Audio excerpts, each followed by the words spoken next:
Hello and welcome to the bottom of the internet. I'm your host, Joseph Hunkel, and to help me guide you through this adventure is the beans to my rice, Nick Vera. Hey, how's it going? Okay, you want to Rice, do that again? Rice man. No, I love this. All No, right, we'll keep that then. no, this is good. Yeah. All right. Well, we don't like to edit. That takes too much effort. And we like What to keep it real for the do you fans. mean we? I'm the one who edits this podcast.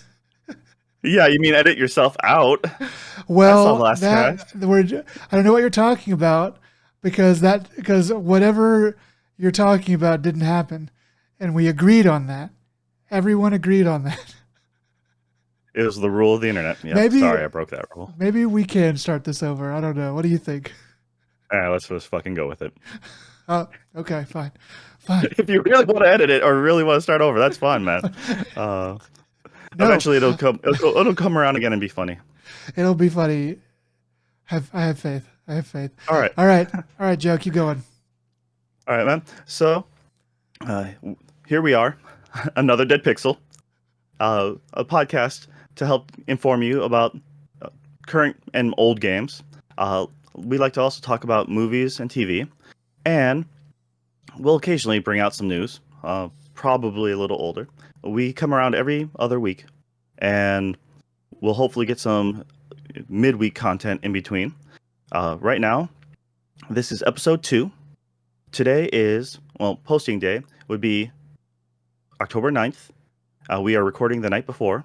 So if anything happens overnight or between the morning, that's not our fault. And we'll Well, get to it later. I mean, it's Friday night, so it would have to happen on Saturday, and it's just really unlikely. So I think we're in I the don't know, clear. half the But world is on the other time zone. So, yeah, I but mean, I mean, it's still you're just. saying that only the good news comes in, But it's still the it's Midwest. still the weekend in Japan, right?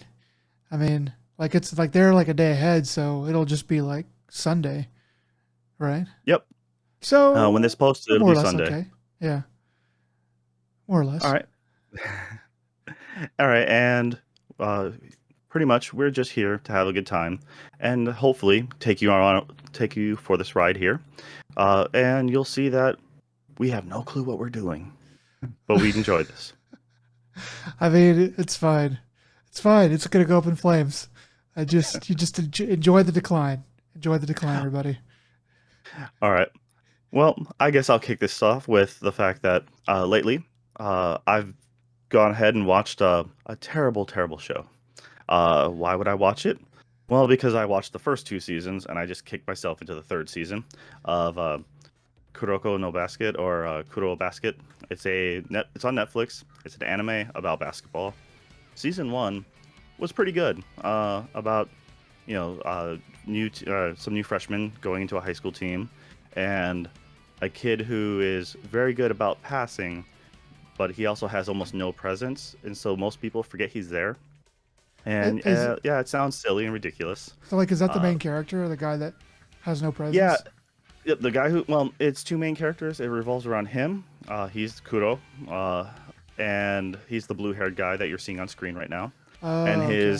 he's buddies with the other new kid who's the giant red-haired kid, and he's essentially they keep on portraying Kuro as, his name is, it means black. Kuro is black, and he is the shadow to the other dude's light because he's the all-star up-and-comer. He has all the skills, and so Kuro is the ultimate support character, essentially, is what he is. He helps elevate the team because of his passing and his ability to, disappear. So season 1 was fun and ridiculous, but it was okay. I mean, it was more or less grounded. Yeah, because Just just going back really quick because like in basketball, like I mean, like in basketball, it's really like passing is really important. Like people would probably say, well, yeah, duh, it's super important, but like there's like really great players like in the NBA that they're really good scorers, but they don't pass the ball ever, and they're like a coach's worst nightmare because like the point of basketball is like to move the ball because the ball moves faster than like a person can. So it makes sense to me as somebody that enjoys basketball that like really the one of the most important people is going to be the guy that is just really good at getting the ball in the right hands. Yeah, he's the ultimate team player. Yeah. That's the thing is his skills, for shooting aren't really that, he's like subpar essentially. And because of the fact that he's able to lose his presence, most people don't realize he's there. So even when you're doing man to man, he doesn't stand out. And therefore, the person, like if there's action going on the other side of the court, next thing he knows, the guy he was guarding magically teleported on the other side because he just wasn't paying attention. And that's kind of how he plays. Season 1 was solid. I liked it. It was enjoyable. Though, as season 2 progressed, it got more and more fantastical. Total anime shonen property where now, I don't know if you ever watched Prince of Tennis, but it's the No. idea. God. All right. Sounds It's the good. idea that we all have powers and like we can, Prince of Tennis was a bunch of middle school kids one kid could hit the ball and it would literally, instead of going around or over the net, it literally could curve around the outside of the net and come back in. So Uh, you put like that English on it or something, right? yeah, superhuman English, or like you can hit the ball with enough topspin to fucking make it stop, like just dead ball, shit like that.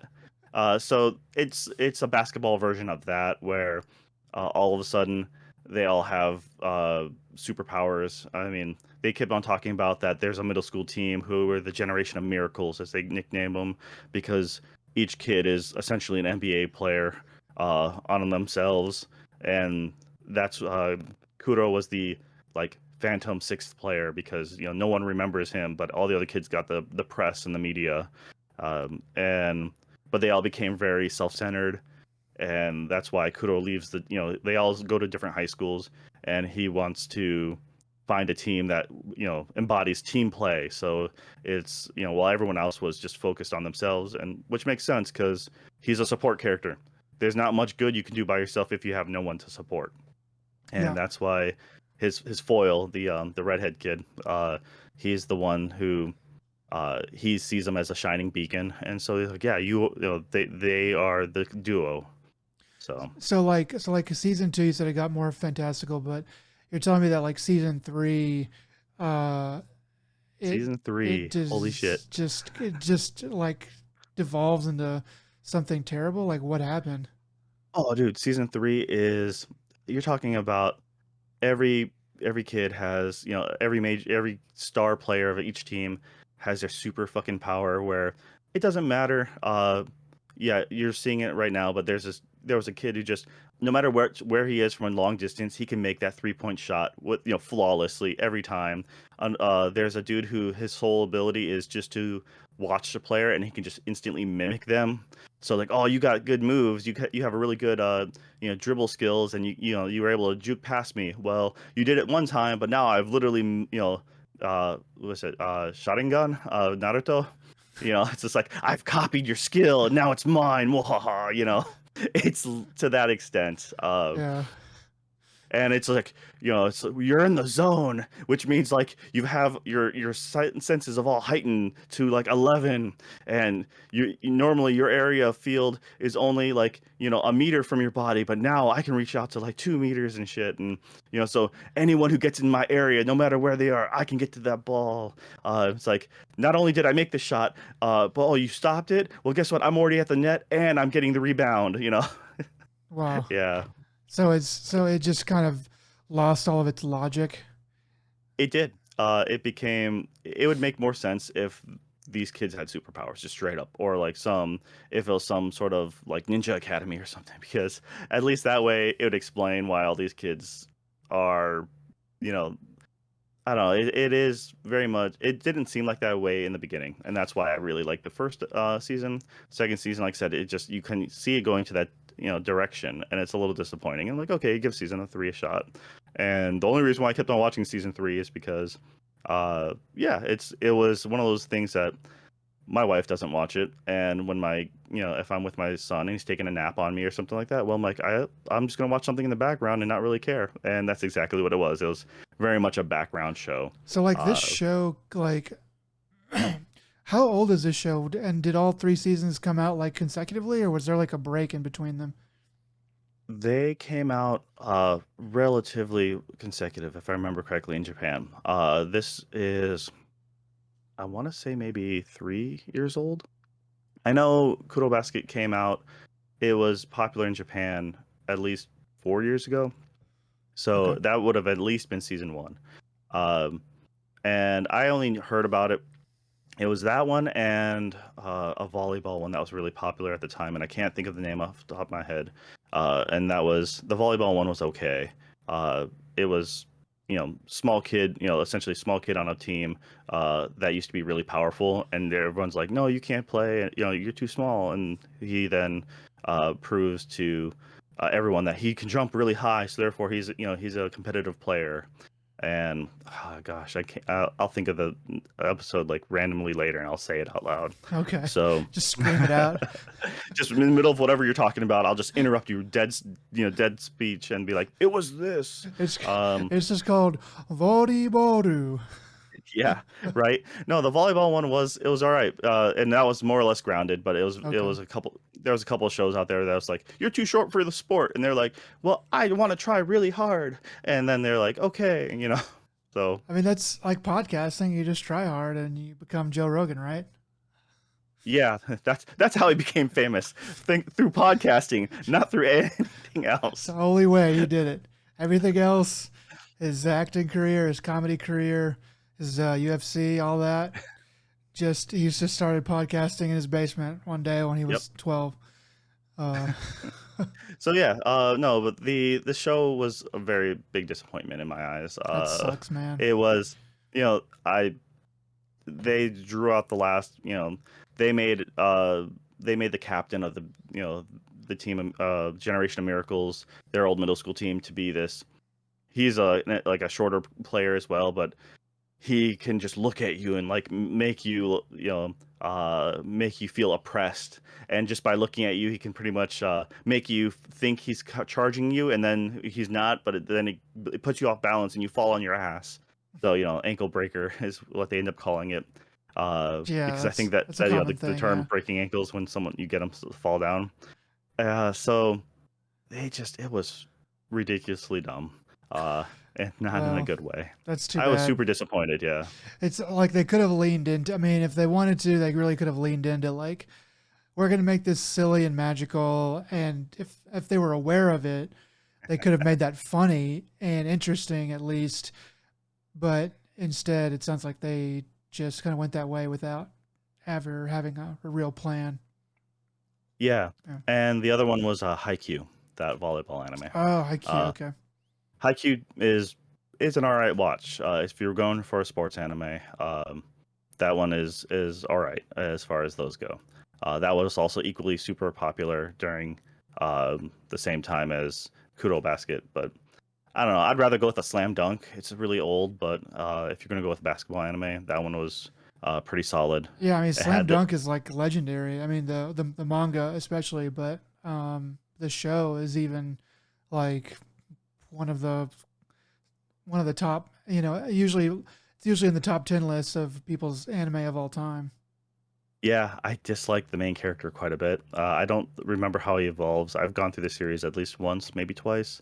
Um, but the main character's just an ass. But he's like he's if you're into a character who's cocky as hell, that's actually a really good one. Yeah, He's drawn the same way as Kuwabara from Yu Yu Hakusho. So yeah.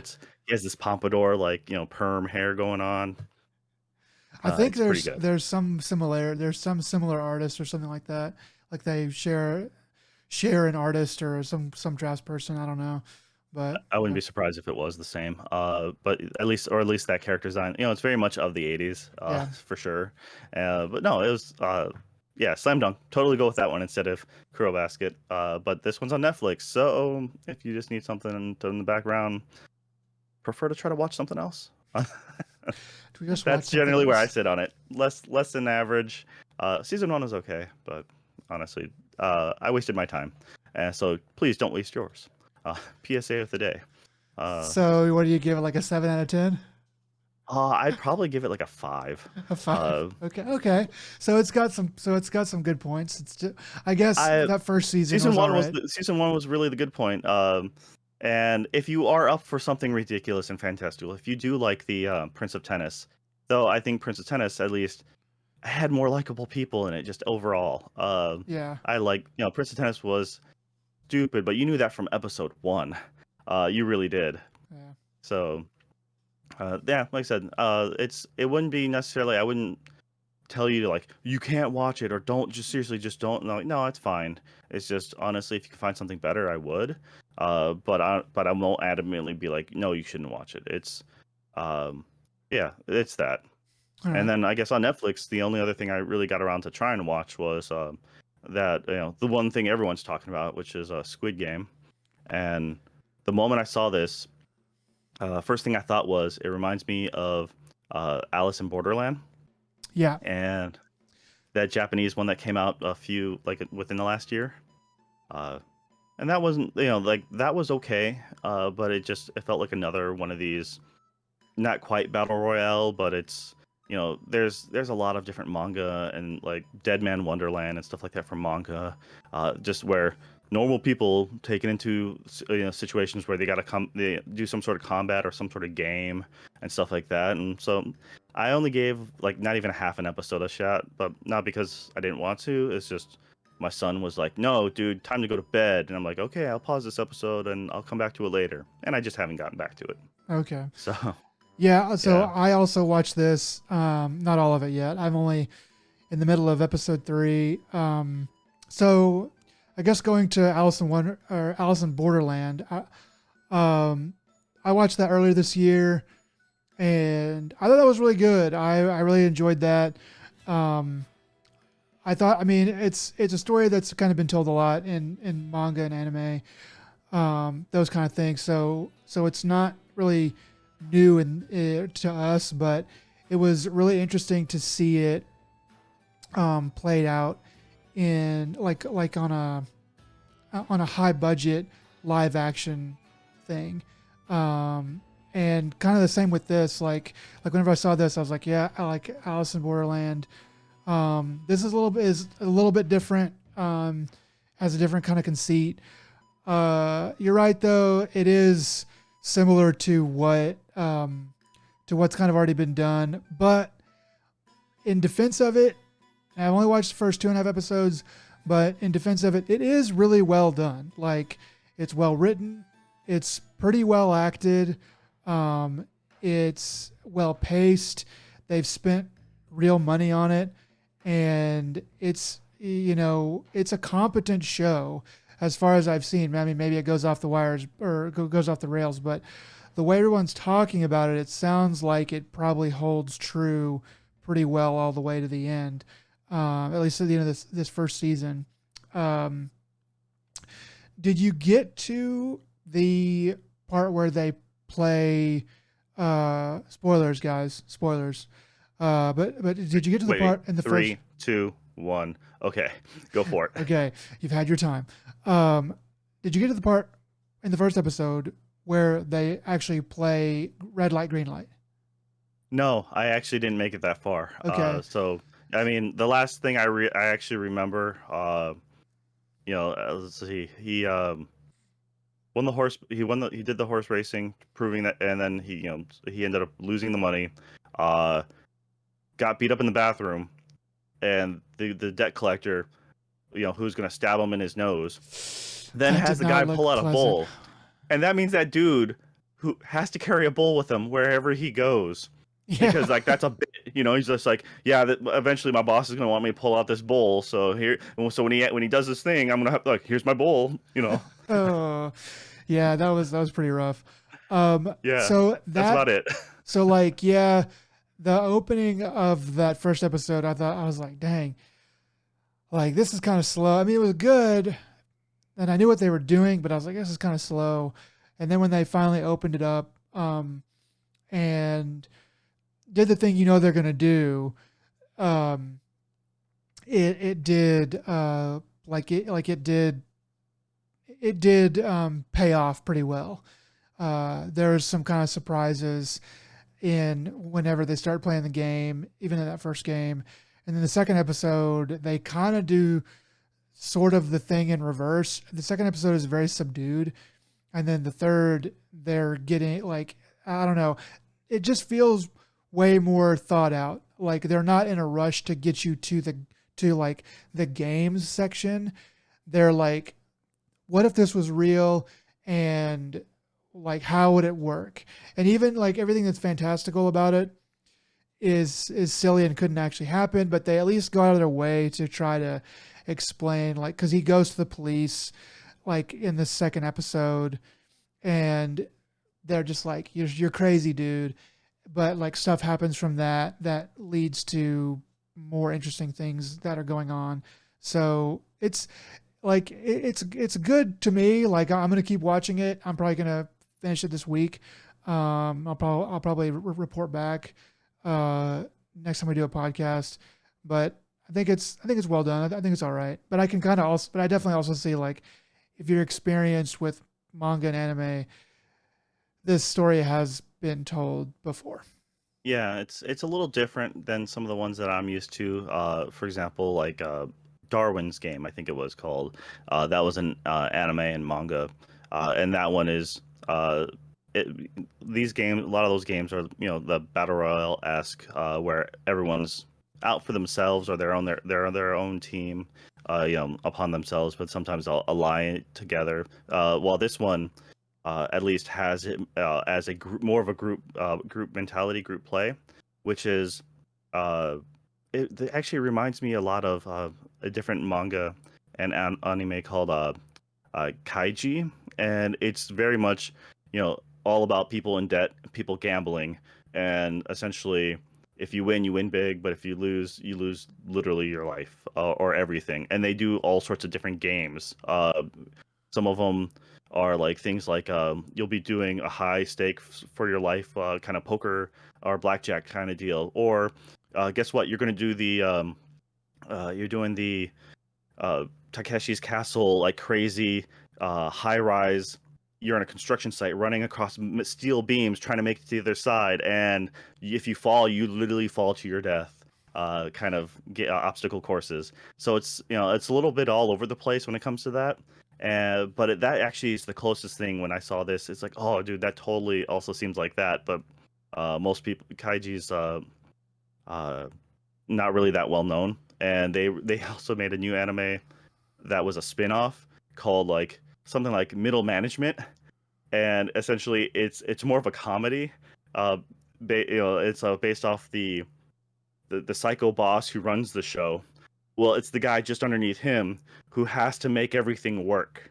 And he Oh, has to set up the crazy games, and he has to get the contestants, and he has to set up, talk to his teammates about, no, we got to come up with an idea to make the boss happy, because if the boss ain't happy, that dude's psycho, and we're all done, you know? see, like Uh, that's like a very Japanese, because like that's a very like Japanese premise, because like in Japan, as far as my experience goes, it's always like the vice principal or the vice president or the vice something that actually does all the work, and it's the president or whoever is the top dog. It's kind of their retirement position. They're not they're doing work, but mostly they're shaking hands and smiling and kind of drawing a big salary until they have to retire. yeah, so it was, I found the name of it. It's Mr. Mr. Tonegawa's Middle Management Blues, and that one's actually pretty funny. He ends up just like, part of the thing is he assembles a team to think about these, how to make the boss happy with these games, and he's just like, I can't remember all their names, and he's like just trying to figure them out by their haircut, and he's like, that's and he spends some time and he finally learns it, but then some of the guys mess up and it gets the boss in trouble, and so as atonement they all shave their heads in solidarity, and he's like, damn it, I can't remember you all, it's bad enough you all have black suits and sunglasses like Agent Smith. They're And just like he's all yelling at them, and they're all like, who's Agent Smith? He's like, you don't know what he's like, we're watching the Matrix now, and they have their own like private theater, and they're showing the Matrix in the background. That's pretty But funny. yeah, it was really funny, and I didn't know what the bait. I only saw the cover of the source material at the time, so I didn't know anything about what the kaiji was. I'm like, okay, so it made that's I actually worked it backwards from there. I'm like, okay, let me take a peek at this because this bit was funny as hell, and the other one's pretty good, but it's like I said, it's similar but different to Squid Games. But like everyone had been talking about how great Squid Game is, and so of course I want to give it a shot, and I'm interested still. It's also good to see that Korean TV is they're starting to bring over some good quality stuff. Yeah, I mean, like that's the other part of this is that Korean. I mean, like Korean dramas have been all the rage throughout all of Asia for what, a decade and a half, maybe longer. Um, and I mean, with the winning, with Parasite winning Best Picture, um, you know, and there's just being like a Netflix bringing over a lot of foreign stuff. I think that Korean TV shows are probably gonna. I mean, this is probably the first of many that we're gonna see over the next decade that are good, that they're just really good. Yeah. I mean, Netflix seems. I'm not sure if they're the ones who actually, they're of course bringing it over here, but I'm not sure if they originally funded it over in Korea because I know they're doing that with certain shows, but they also say Netflix presents for just the things that they're producing slash bringing over, so they get to claim credit for that, even though it was all backed original and filmed originally in whatever home country it is. Yes, So it's kind of hard to tell what's what when they say Netflix presents. sometimes they buy it like that that extremely shocking, vile, and evil. I forget what the name of the name of the movie is, but it's about Ted Bundy. Um, that was a movie that was already made with Zac Efron as the lead. It was already made, and Hulu and Netflix were both in a bidding war over it, and Netflix has deeper pockets, so they won out. But yeah, so sometimes they do that, but I think with this one, I think that they did make this one. Um, Maybe they pulled it from a source material, but I think that Netflix was like, we want this to happen and we're going to make it. And they just probably used a Korean studio, but they were like, we're making it happen. I think that's what happened on this one, but I could be wrong because I have no sources to back that up. Yeah, I'm just really curious, yeah, who is the person to pitch this and to get them, like usually if it has a TV shows usually have different directors, but if it was a movie or something like that, like, oh yeah, this director's behind it, so they have enough clout in which they'd be like, here, take our money and make something awesome. And but I mean, yeah, I'm really curious what got the ball rolling on this one, because you can tell just by looking at it, the production value was really good. I mean, like Alice in Borderland wasn't bad, but it was also. I'm not sure when that was actually filmed, but a lot of the scenes are in empty Tokyo, and I'm like, was this filmed during COVID? Because I could totally see it being filmed during COVID, where it had less people on the streets and a lot easier to clear them out. Um, so that was kind of my thought behind that. I'm like, well, I mean, you can CG a lot of the stuff, but it was just like they did a lot of good work with having empty city lines and stuff like that, and stations. So, but that one, because they have so few people and the games are a lot more simplistic, have a lot less flair. Like hide from this killer in this apartment complex. So all you have to do is film during an apartment complex. That makes it a lot easier and a lot cheaper. While this has a lot more pizzazz. Yeah. All right. Well, what else have you been watching? For me, I've been watching a little TV show called Foundation. This is a show that just came out. Let's see, as of this recording, episode 4 just dropped. So this came out 2 weeks ago. The first episode came out 2 weeks ago. This is an Apple TV show, starring probably the main people you would know would be Jared Harris and Lee Pace. Those are kind of the main people you would know, I guess. Who are they? What are they from? So Jared Harris has done stuff for a long time, and and did you ever see The Terror? Okay, yeah. Yeah, that's like Jared Harris is the main captain in that. I won't spoil The Terror, um, because I could say something about his character that would very easily make him known to you, Joe, but I won't do that because I don't want to. Because The Terror is really good. The Terror is at least the first season. I didn't see any more, the second or even the third or whatever, but the first season is really great. But Jared Harris is the main captain in that, the protagonist or closest thing to a protagonist as possible. He's been around for a long time. One of the first things I ever saw him in was the Lost in Space movie that came out in '98. He was he was Will Robinson but grown up, and Oh, yeah, yeah, because that one was the that had Joey as like the security guard guy or whatever, the Matt ship guard. LeBlanc, yeah, Yeah. yeah. So back to Foundation. Foundation is a TV show that is made after the books of Isaac Asimov, who is, as you know, Joe, one of the most famous, if not the most famous, modern science fiction writers. I've never read anything by him, and I don't never knowingly seen anything that is based on his work, but apparently there's quite a few things.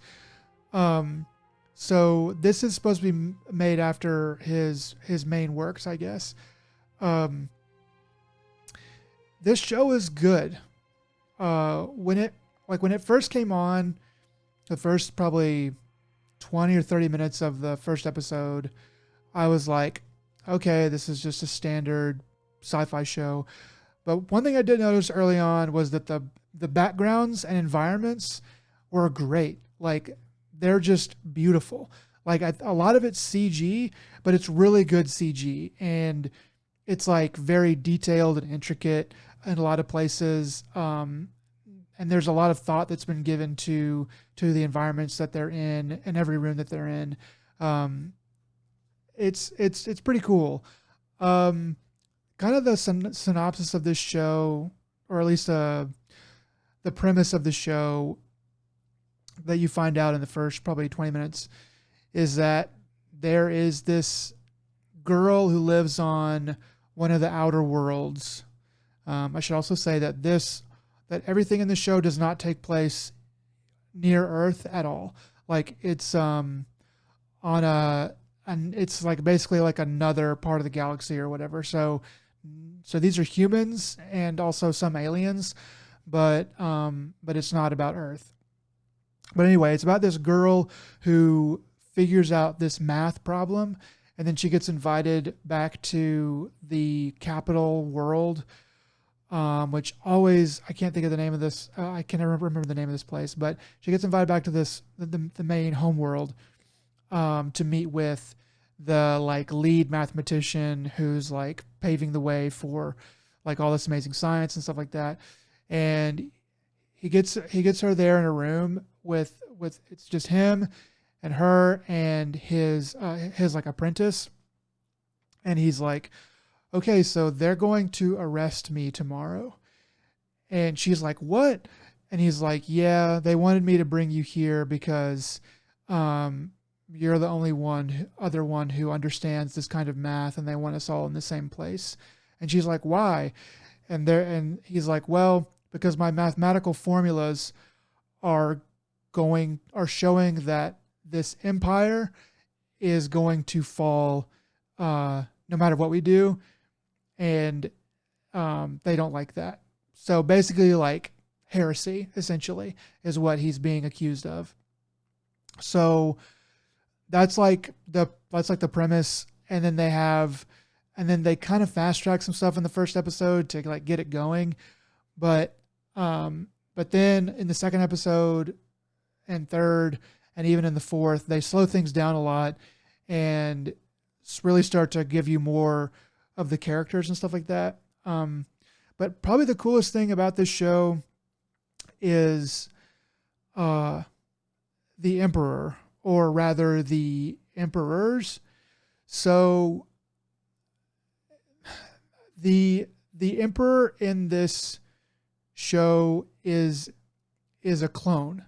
So 400 years ago, the main or a guy named Emperor Cleon, he cloned himself, and so the clone takes his place as emperor when he dies.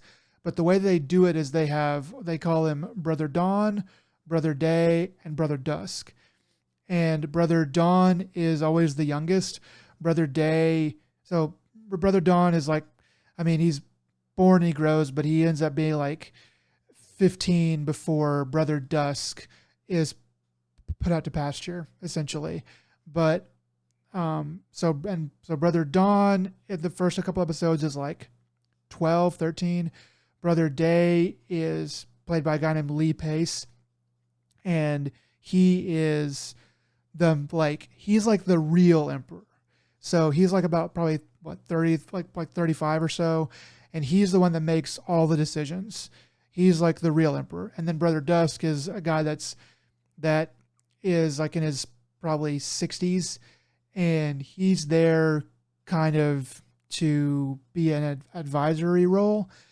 And I was like, okay, like, so in the first episode, I was like, okay, this is fine. You know, I like, that's cool, whatever. But in the next couple episodes, they really focus in on the emperors, and show like what it's like to be them and their problems. And it's really interesting because it's not like a simple thing. Like they do everything together, but they also, and they kind of agree on everything, but they also don't actually agree on everything, because even though they're the same person, and they didn't really say this in the show, but this is kind of my headcanon, but even though they're the same person, genetically, they all grew up in different times. So it's kind of like a nature versus nurture type thing, because sometimes the main emperor he has a certain demeanor, and the older emperor has a different one, and the younger one is different too. It sounds, it's the Sphinx riddle, with the three, and when you have that, because you have three, despite it being the same person, you also generally have, when you have someone older, the concept is like they're wiser. They might be a little more quote unquote softer, like not but anyone in the mid 20s to 30s, or is more rash, bullheaded, willing to make the tough decisions, while someone who's older will make will have more regret, so they'll be more reserved in a lot of those cases. And then young can flip between a couple different things, whether or not you're innocent, and you can be either more kind, or you can be way more cruel, because you don't have the full grasp of what you're doing. You can just say, just get rid of those people, and not really understand the concept of that. So being young can usually flip between the two. So that having those three is a really neat idea, especially for governing body, when you can hear, essentially you're hearing a valid three different opinions, but it's all of the same person. So therefore, it's still, it's opinion that you would listen to because it's coming from you, opposed to having a different person who's like, no, I'm afraid you're going to try to take over. You're going to try to do a coup, but it's me, so I'm not going to coup myself. Yeah, exactly. So this show, like, I mean, it's good so far. My main complaint would be that the first episode, a lot of stuff, I get it, I understand why, but the first episode, a lot of stuff is, they throw it at you really fast, and they just get the show started really, really fast, and it really isn't. It's really not a very good. Well, like 80% of it is, say 70% of it is not a very good first episode. It's just too fast and too strung together. But 30% of the episode, especially the back end of that first episode, is really good. There's a big event that happens that's kind of your hook, in the first episode that really is a big showstopper. And a lot of the events, like a lot of the science fiction that they throw in this show, they'll show it to you, but they'll also give you context with with spoken, like they'll like say numbers, or they'll say like they'll kind of try to make it like they'll kind of attack it from both sides. So they're like showing you this big cool thing and they're talking about it, or vice versa, so that you're not just left going like, well, that's just I mean, that's a cool like CG moment that you just showed me, but what does it mean? They do a pretty good job of that. My other criticism is that like they dump a lot of characters on you in the second episode, and I have no idea why they are there. Like I know what they're doing and stuff, but I don't know why they ended up where they are. So like I'm just kind of like okay, but I just sort of took it in stride and trying to forgive the show for having to be a TV show instead of a book.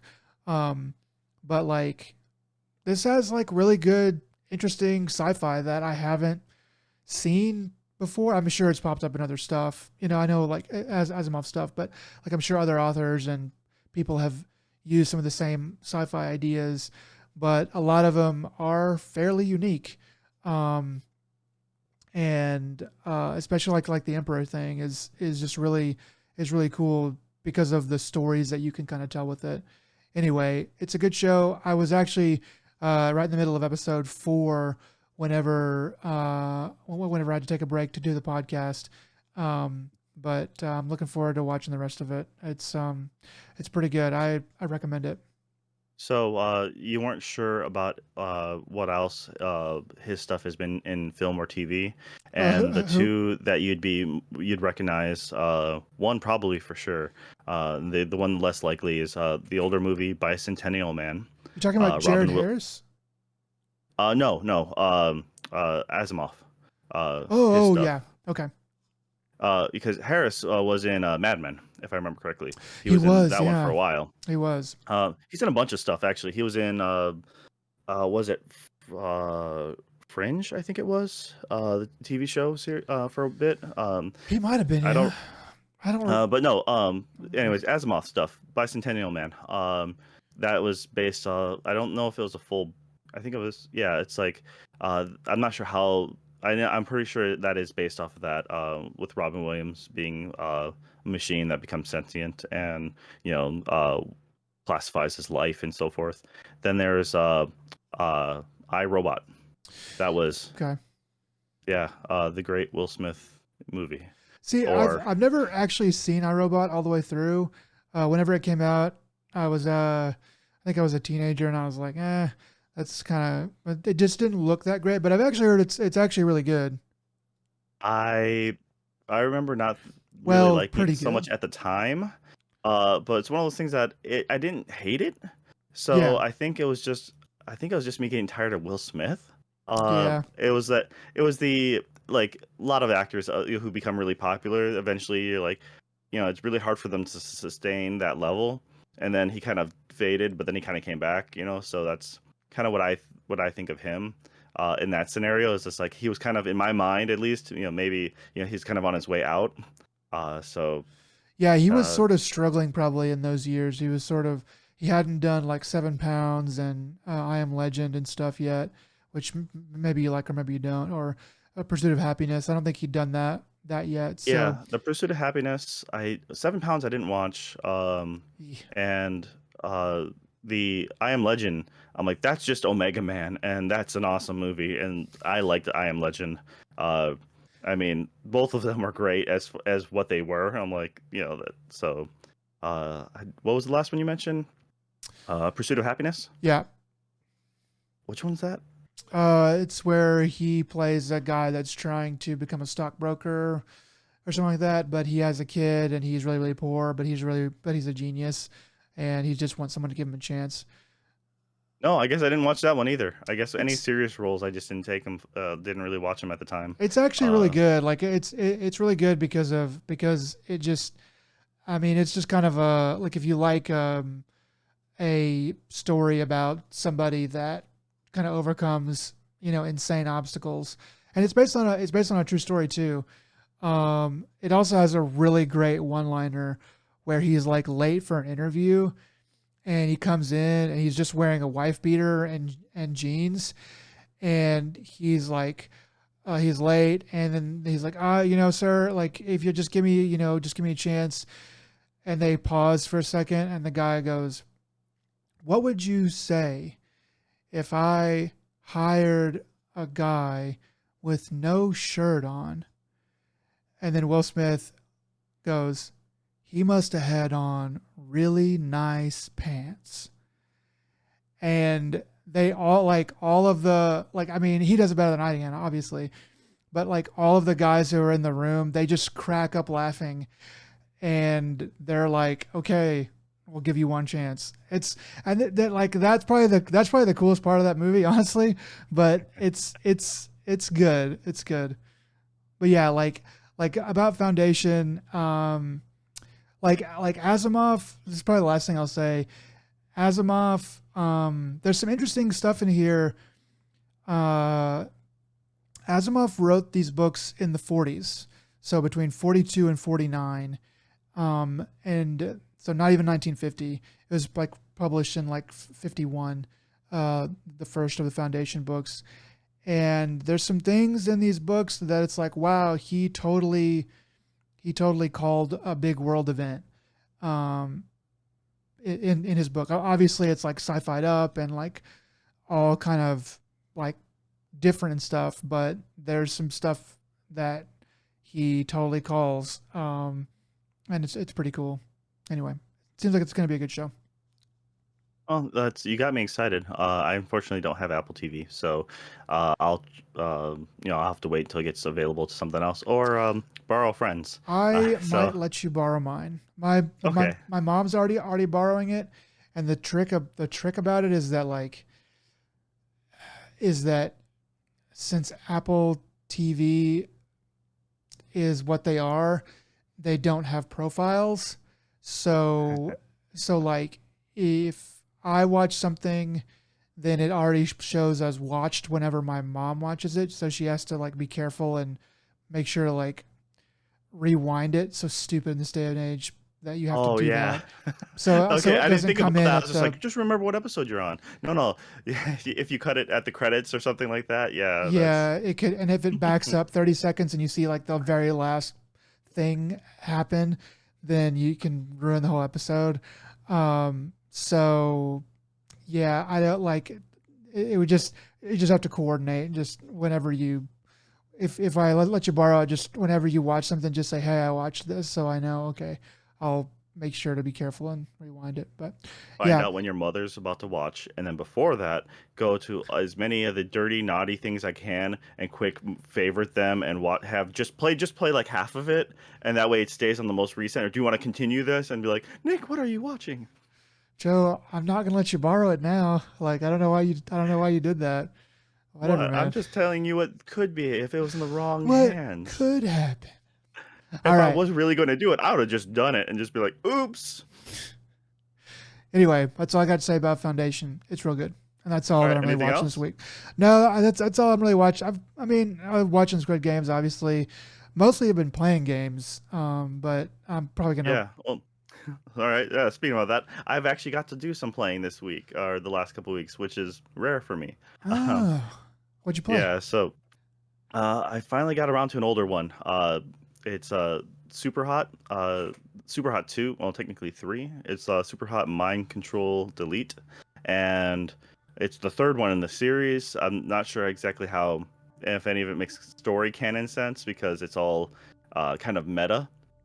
And the first Super Hot was really good. Essentially, you're in a computer program, or you're playing like your character puts on a VR headset, and you're playing what you think is a simulator, like just this cool game, and it kind of starts breaking the fourth wall, well, to your character, and it starts playing around with a lot of concepts of self, I guess. The VR Okay. one, which is pretty much on all VR platforms. I have it on the PSVR, and so you are playing the guy who puts the headset on. And these, the core gameplay is you're in an empty space that, a white space that has enemies coming at you, and you're kind of in the first game, you're reliving action scenes from like different movies. So you'll wind up in an elevator, and there's some dudes all around. So it's kind of like Die Hard 3, the opening bit, and time is stock still until you start moving. So the moment you move your character forward, everyone's slowly starting to move, and then as you get into the right position, the icon will let you know that you can either punch someone, or if you can reach out and grab an item, which all the items that are grabbable or interactable with is black.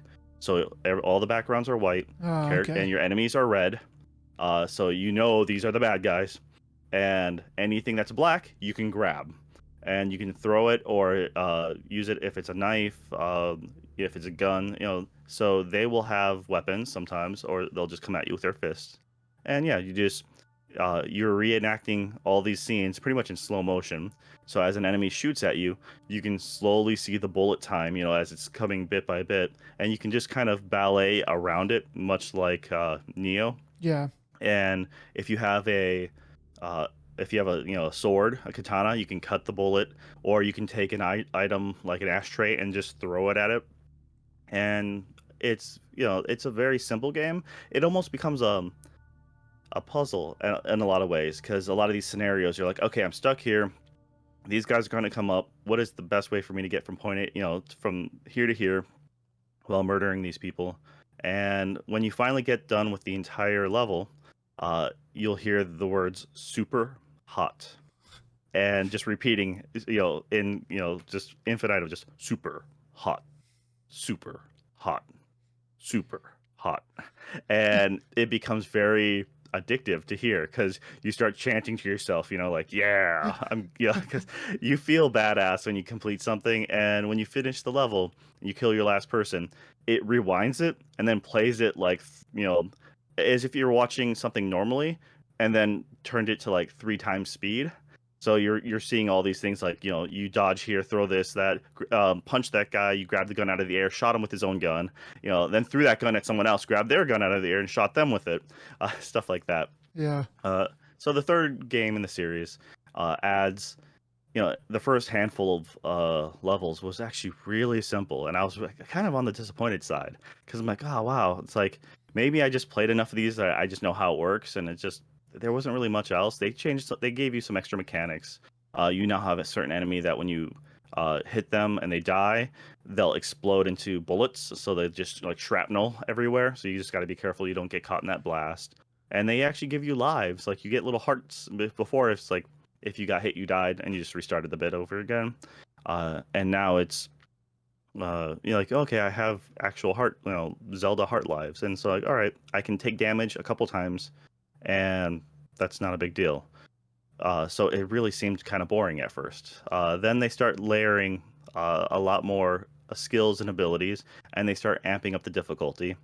Uh, and the entire time, the game's always talking about how like things don't matter, nothing matters, or like it's all a lie. They play their own little headspace. They're like, you should stop playing. There's nothing more. There's just more. There's just more senseless violence, and you just keep on playing.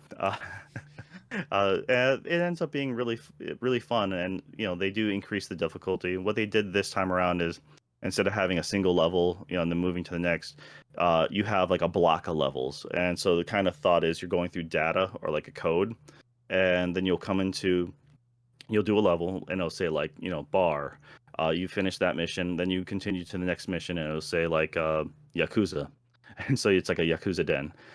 Then you'll have a spot for an upgrade, and as you collect more upgrades, it'll give you an option. Do you want more lives? Do you want the ability to start a level with a random gun, or maybe start, then as you keep on playing, you're just unlocking a ton of things. One of which is, every time you take damage, uh, you explode bullets. Essentially, you become like one of those shrapnel guys I mentioned before. Or anytime you throw something, when that makes impact, bullets will fly from that.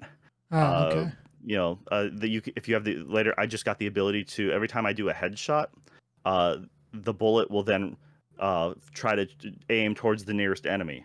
So if there's guys standing nearby each other, I headshot one, and also next thing you know, the bullet makes a beeline towards the guy next to him, and I can do 2 for 1 hits essentially. Right. But it's all RNG. So as you're unlocking these, they just become a giant pool of potential abilities. It could be something like throw. Your throws are stronger, or your punches are stronger. You move faster. Or it just refills your hearts. So you'll have to see. It's kind of a hodgepodge of what you'll get, and then you also get different starting abilities, because in the very beginning of each level set, you get to set of levels, you'll get to pick one major upgrade. So I often choose have more hearts, because then it makes it for me that much easier. But you can have it set up so it's like, oh, I want the ability to teleport to a person and instantly punch them. So long as you're close enough, you can jump across a room and deck them, and then their weapon will go flying, and you just grab it out of the air and use it on them. And then that will recharge after a little bit. And then you can just do it again, teleport to the next person, punch them. Or there's one where it's possession. So you'll teleport to that person, instantly possess them. So you can sneak up behind, a group of people, because you'll just teleport to the dude in the back, and then take him out from the back line forward. Wow. Okay. So they add a lot. But it's at the same time, I feel that there's not as much story. There's never you kind of have to go hunting for the stories in the original, but they kind of at least made it a little more relevant. Yeah, I mean they're But it trying is to weave a story in there, but mostly just let you just play the dang game and Yeah, enjoy this is the kind this of the is a very mechanics of much it. just a I'll do one more level kind of deal. I'll do one more Yeah. level. The only downfall, I think, in the structure, which is since you're doing a block of levels, and that's that is the whole level. So you'll have to do, like, I don't know, 5 or 6 missions, or these little vignettes, and then that's that level. But if you make it towards the end and you die, then you have to start up all the way from the beginning and then do all of them again. Yeah. uh, which can be tedious at times, because sometimes you just the level placements, everything is kind of all RNG. So if I die, I come back. It's not like I'm playing the same set levels. It's gonna switch it up, and then every time you choose an ability, it switches up the levels too. So if I choose the ability to start have guns with, or every time I have a gun, I have more ammo, because usually you have a double barrel shotgun. It's only 2 bullets. Well, now I have more ammo, but then the next level, that would have been like the dojo. That one switches out to like the cemetery. So it's everything is always changing the rhythm of something else. Yeah. So That's pretty cool. uh, no, I generally like Super Hot. It's a fun time. It's there's uh, it is a very simple game in the concept, but it is very fun to complete, because you find yourself it's satisfying, I guess, is the best way to put it. Yeah, those are the best games. All right. So the other game I've been playing a bit of is another. Well, it's new to PSVR. It came out, I believe it was in the beginning Yeah, so of. I forgot that Sep- you had a PSVR. uh, I chose to have. I didn't have a PC strong enough to at the time to run VR, Yeah. and when PSVR came out, uh, I I think it was already announced before I picked up my PS4 Pro, because I didn't have a PlayStation 4 at all until the Pro was announced. I'm like, I'm gonna get that, and I thought they mentioned VR was a thing coming up at the time, and it was the basic entry. It's like, yeah, this thing, all the games will run at the spec, because they have to, because there's no way to upgrade it, and so I'm guaranteed or at least more or less guaranteed a playable experience. Yeah. Okay. It's not as shiny and not as cool as some of the the newer stuff out, but it works. Okay. Yeah. I Uh, mean, yeah, that's like, yeah, the PlayStation really could have done a lot with that, but it's kind of too much for them to deal with PlayStation regular stuff and do VR as well. But yeah, I mean, I'm excited about them coming out with the second iteration, because I think that's gonna be really nice, depending on what the final product looks like. Uh, I I kind of want to get the Quest 2, the Oculus Quest 2, because it's inside out tracking, no cables, and you can essentially play almost anywhere. So all things considering, uh, and it makes games, certain games a lot more interesting. Because right now with the PlayStation, you're stuck with more or less facing forward because the headgear is actually really comfortable. It's probably one of the most comfortable ones that they have out. Yeah. But the hand controllers suck because they're literally the PS3 Move controllers. So these giant light orbs with triggers and thumb buttons. So that is the weakest part of it. Okay. Uh, Yeah. there's like, well, what do we have on hand that we can repurpose? And they're like, we got this. That is the biggest disappointment of that system, I think. But a lot of the games and experiences are more tailor-made for the PlayStation and also controller. Not really, you don't know. I'd say a good, probably over half the games easily work with controller. And you play something like Resident Evil. Was it 7? Yeah, Resident Evil 7 was Yeah. you can play the entire thing in VR, which is really neat. And then you have a lot of arcadey games. It kind of reminds me of the Wii when you were doing a lot of the old shooter games, like the light gun games, as it were. You Yeah. can do that with VR, and that makes it a lot of fun too. That's where the Move controllers really kind of shine. But there's a lot of good stuff on there, and one of the ones I just picked up came out like a little over a month ago. I think at the beginning of September. It came out to PlayStation, anyways. Was Synth Rider, and Oh, okay.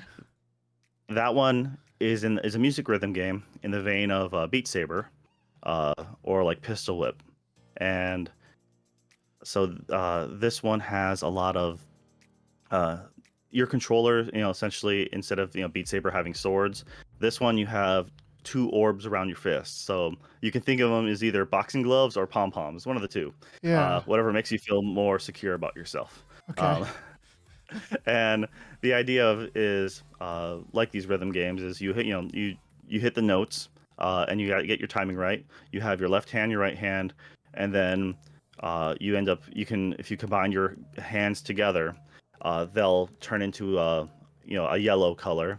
And then there's like a green one. So whatever hand you want to, you hit the green, and you just have to hit the green combo with the same hand. But the nice part is, it got me. The only reason why I even came Whoa. up on my radar was the music behind it. Oh yeah. They have a lot. They have a good selection of music that's a little bit everywhere, a little more variety, and they recently got Muse to do a whole song pack, and that Oh was yeah. I remember that you were telling me about this. That you because you really like Muse, and they have the song pack on here, so it's right up your alley. yeah. It's their music. The music they have for selections kind of all over the place. For just all the groups. So they'll have like a quote unquote adrenaline pack, and that one was a little more, I guess, harder rock, or like I think Offspring. They have two Offspring songs on there from their second album. So the one before Americana. So that has like the song Self Esteem on there and stuff like that, which I really like. I liked them back then, and that was really cool. They have a whole like electro swing pack. So that's a bit different. Then of course they have like 80s synth style songs, and they have some things that are Beat Saber esque, where it's more that digital like poppy, and it all works really well. They also have special customized stages for certain songs, and the if you've never seen what this looks like, essentially, think about going the idea of like being moved down a hall or a tunnel, and having these orbs come at you. Your job is to, one hand is, your right hand is like a pink color, and your left hand is like a light blue. So very much that vaporwave aesthetic. And anytime these orbs come at you, you can just match your hand to the orb color, and it'll auto hit, and that will give you a point, or like some points. They do give extra points for the emphasis of you trying to like punch it, or like or how centered your hit was. Yeah. Um, Oh, but okay. if you don't really care about that, and you just want to move to the rhythm, it's still pretty good. So you can like there's a higher level of mastery to it if you want there to be. Oh yeah, very much so. It's pretty cool. So yeah, it's Beat Saber does something similar where you can just, so long as you cut in the right direction of that the block shows you, you get points, but then you get more for centering the cut, and then there's more for the angle of start and finish to the cut. So instead, if you just do a little tap, like a little chop, you'll get points for it. But if you want to get more points, you'll pull back your chop and do a longer follow through, and Okay, therefore you get more points. I So it see. has more flourish, as it were. So they give you kind of style points. I see. Yeah, exactly. So if you can make it more look, if you can look more like a Jedi, then you get more points in Beat Saber. That's cool. Yeah, so it's a lot of fun. I mean, all these rhythm games, it's one of those things that you don't, you know, it's no DDR, but at the same time, it's more than Yeah, DDR. I don't know why Uh, they quit making DDR, man. DDR was like such a good. I mean, I never played it that much, but I did play it a little bit, and I always wanted to play it. But I just never wanted to spend money on it. I guess I would now as an adult if they had the same mat and stuff, because that stuff is. I mean, people would like lose weight. Like I heard like more than one story of people who were really overweight and they would just play DDR and they'd lose like 50 or 60 pounds and just because they like playing DDR and they're just like dancing all day. yeah, so that's, that is because you're literally stepping everywhere. Yeah. Essentially you're doing a square dance, in essence, like in one spot, and moving to the rhythm, and that got a lot of people, instead of playing quote unquote, playing games on the couch, you're now playing it standing up, and it did help a lot of people. At least if and it was a lot more fun. It was pretty social because a lot of people would go to the arcades when those still existed, and Yeah. yeah, that. But the problem is, I think, of the time, there was no, digital content didn't exist. So you'd have to make a whole new song pack. So you'd have to make a whole new game, a new iteration, Max 2, Max 3, stuff like that, which is fine because a lot of people would rather buy a whole new game than DLC. But nowadays, I think it'd be more successful. The problem is accessories, meaning that you'd have to buy a mat, and people it's expensive to make mats, even though they sold them for like $20 a piece or something like that for the cheaper ones. Uh, but then also the manufacturers would then have to make a bunch and then housing those things. And if the market then starts to slow down, here you are with a bunch of inventory taking up space in a warehouse that you're paying for, and you're losing money the more of these things you have in hand, or you piss people off by not making enough, and then people are just always starving for these things, and then they eventually just get tired of it. It's the perfect thing to do a Kickstarter for, I think. Or I think it could be someday. Because like if somebody can go out and say, hey, we're gonna make another DDR and we're gonna call it something different, obviously, but we're gonna make another DDR. We've got a bunch of artists who say that they're on board. We just need money for it. We're going to put the game out and we're going to put a mat out, and you pay for both at the same time. And they just make that, and then they could have, like other backers and stuff like that. I think you could totally do that now, and then you could be like, you could say up front, we're going to retire songs after so long, and we're going to try to keep getting more. Basically, turn this into a platform. I think it could Just work. Dance does it really well, actually, when it comes to this, and that's the closest you have to a replacement. Uh, I hadn't actually played Just Dance at all until not that long ago. I borrowed a copy from the library, and I went ahead and used it. And, the camera, at least on the PlayStation, maybe my room was too bright, but the tracking on that was really bad. Uh, But then I used the Move controllers, but then you can only play with one person, and that registered really well.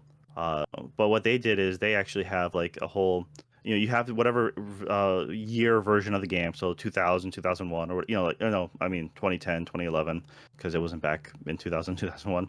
But yeah, you'd have whatever year model the game has, so as that current list of songs, just right there, and then you can sign up to their paid subscription service, which usually they give you like a first month free, and that one has their like greatest hits, as it were, and they also cycle through some other songs. So it's like the Netflix version of okay. their own catalog, and that's really nice. So then you can play uh, things like songs like what was it? the Night of the Roxbury. I can't remember Okay. the name of the song, but like you can play the original version, but then they had the literal Night at the Roxbury version where you're literally sitting in the car, and so you can see the two silhouettes, and you're sitting in the car bobbing your head and then doing hand motions. It's it's really dumb, but it's really fun, and a lot of people really love What those is it? Is games. like what is love? Baby, Yeah, don't baby, hurt don't hurt me. me. Yeah, that is exactly what it is, and so they have all those. They have a lot of good songs. That is it's fun for the family. And it's it because it doesn't require if you have a good camera, or I guess if your setup's right. I think Xbox worked better for that because I thought their camera system at the time was superior for just the way it tracked movement like that. And you can have up to 4 players. um I think I did that for the Wii. The Wii, actually, if you had the Wiimotes, you can use those as well. Yeah, so it's a good party game. Then you'll get those people who are super good at it. And like DDR, it's just fun to watch. And just like any of Yeah, these rhythm games, because you'll look at Beat Saber and see someone just, you know, they might as well just be a Jedi at that point. yeah, Oh, and the only difference is it's a little harder. It's playing these games in VR. It is kind of an arm workout. You do get really sweaty, and which doesn't help when you're wearing a headset that fogs up. yeah. And so it's one of those things that, okay, we're gonna take turns. I'm gonna play a couple songs, and you're gonna play a couple songs. So let me take off this headset. All right, now I'm gonna grab a bunch of tissue and just kind of wipe down the head forehead piece, and now it's bone dry, but it's still a little warm, and and here you go, and like, oh, now it's my turn again, and so Yeah, that could get kind of that's icky, but I mean, as long as you have like a alcohol rag or whatever, you could probably make that work pretty well. Maybe dry it off and then do it, and then with a towel, and then or with a paper towel, and then put like a throwaway alcohol wipe or something on it. I don't know. That so alcohol can destroy plastic though too, so you got to be careful. Yeah, I generally found that if you, so long as you just, unless if you're sweating profusely, then you might have to use a towel. But like some tissue, like just quick dab it dry, and it actually dries up pretty quick. Um, the only other thing is, depending on how close you like it to your face, my eyelashes are long enough to rub against the lens sometimes, Wow. uh, and that it gets annoying, and B, it's like if it's it'll sometimes start to leave streaks and stuff and so I have to then carefully clean the lens. Uh, You do have but as long, luscious eyelashes. dude, Korean women, like Have, especially the older ladies, like they notice right away. They're like, do you use eye curler or like like mascara? I'm like, no, no, no. It's I literally fall asleep, wake up, and these suckers are already curled. it's funny, but like men do naturally have longer eyelashes. It's And it just a was thing. this Beat Saber is a good workout. Gets you get your arms real tired. Uh, I think that Synth Riders has more movement overall, so you do have to move around a lot more because they have sustained notes as well. So Uh, you'll go ahead and hit a rail, as it were, and then as the rail starts to move around in circle, you're moving more, and some of the objects are coming at you. There's obstacles you have to move around, which are could be lower. Beat Saber is a little more simplified that way, uh, yeah. and I think Pistol Whip has the most movement out of these, as far as leg work and such, because Pistol Whip, unlike these other rhythm games, that have you hit one's Beat Saber with a sword or Synth Riders with a pom pom. This one, as the name implies, has a pistol. You Yeah. can either do one or two pistols. You can have change your loadouts and stuff like that, and you're going through a movie set is how it's thought of. So you have these different set pieces. Uh, you'll have one that's like a Mad Max, like a post-apocalypse theme, but it's all very minimalist, and so or like you'll go through Chinatown kind of deal, and so guys are coming from off stage from left and right, like the old westerns. Uh, Yeah. so they'll run out and then they'll turn to shoot and then you shoot them. And if you just treat it just as a straight up shooting gallery, it's not that fun. They just come out and you just shoot them. The trick is to listen to the music and then you earn points by shooting them on the beat. Ah, okay. So as the beat's hitting, the screen's flashing just a little bit, it's pulsing a little bit, and then you're timing out your rhythm, and you're bobbing your head up and down, or at least for me, I do, and I'm bobbing my hand, and it has a very generous aim assist. So long as you're pointing more or less in the right direction. And granted, you can make it more true to form, so you have to, there's no, lessen that aim assist. But yeah, then you'll hear a lot of. I like it. The songs have fun bass to them, or have fun rhythms, and so you'll have guys coming on stage from the left and the right, and you'll just be like, you're like, bop bop bop bop, but you just like with the rhythm, and it's like, like you'll come out and like bop bop bop bop, and then you reload in time, and then you're shooting in time, and then you get points. You can also earn max points if you're double tapping, or if you're doing triple tap. So you have to.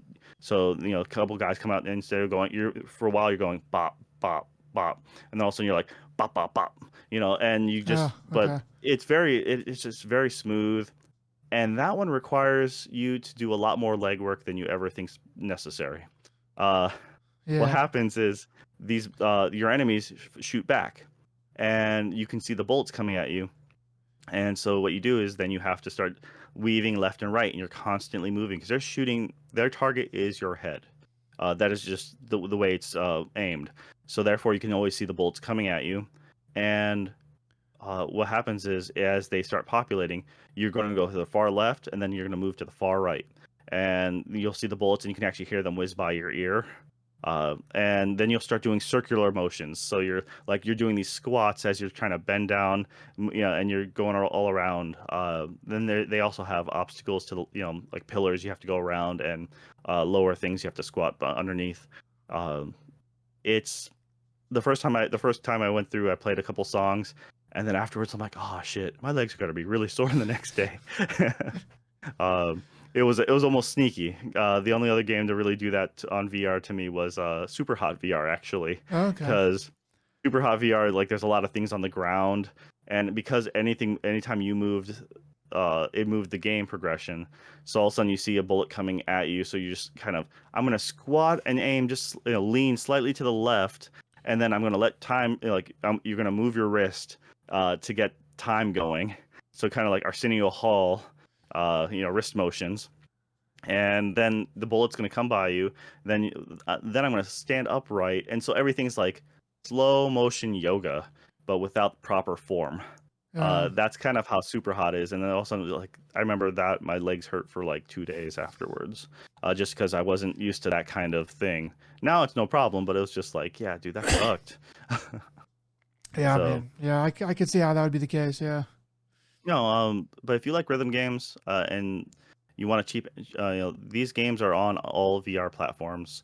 Uh, like I said, take a look. I like Muse a lot, so therefore this was no brainer. The game itself was only $30, and I forget. I think the Muse pack was maybe 8. Okay, Uh, so that's pretty reasonable then yeah, and then they had to get the like the game and get what you everything. want. That's pretty cool. Yeah, they had the everything pack for like $60, like all the DLCs they had currently. Yeah. And I'm like, $60 for the base game and all the DLC? Sure, I'm in. Uh, I don't think I'm not really sure how many original songs they had. Beat Saber at least has a good core foundation of songs without DLC. Yeah. And then they've really expanded their DLC to include a lot of things. They have Imagine Dragons. They have Panic at the Disco. So just kind of a lot Uh, of pop stuff, yeah, poppy type stuff. they just added Billie Eilish, who I'm not a fan of. Okay. um, but then they also added BTS, which also not a fan of. So I'm more hit and miss with Beat Saber. So I don't buy all the stuff that they come out with, but like their core stuff is pretty good. But it's also more in the vein of a lot of scratch EDM. I don't know what you'd call it. It's like not quite Skrillex level, but some of the songs do have that aesthetic to it. Okay. And Yeah. it's but they also have a lot of fun stuff. They have Tokyo Machine, which does a lot of fun like 8-bit kind of sound. It's pop sound to it. Yeah. uh no, totally. Those are just really fun things, and VR is a different experience. I like that. I generally only buy VR games nowadays because a lot of the games I get for free on PlayStation Plus and I can get a lot of the new games from a library. So I'll go to a local library and rent like the Resident Evil 2 remake that came out on PlayStation because I'm like, all right, I'll play that, have a good time.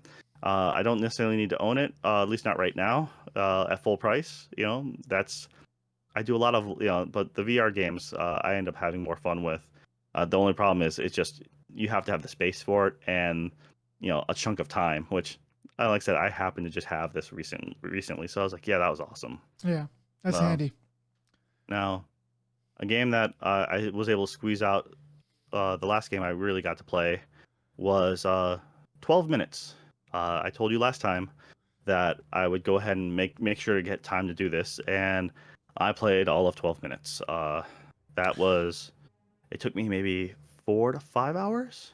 Okay. Uh, yeah, it would have been quicker if there was a nice, fun way to reset the level or reset the time loop, but there's not, and so some things you're just really grinding out. Tell me what you thought about this game. Okay, so uh, all right, spoilers for 12 minutes. Yes, You know, spoilers abound. This is your warning. We will probably not get to them for another minute or so, but yeah, I don't know. I mean, now that Joe knows, I'm gonna spoil the fuck out of this game, um, if I feel like it. yeah. So this is your warning. All right, go ahead, Joe. Uh, all right. So what it was essentially 12 minutes. We talked about it before, but you're in a tiny apartment and you're stuck in a time loop. Uh, and it was a really neat premise.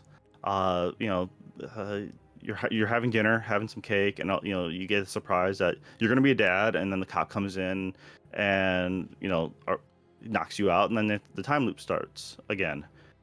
Um, the immediate problem I had with it was these type of adventure games usually have a.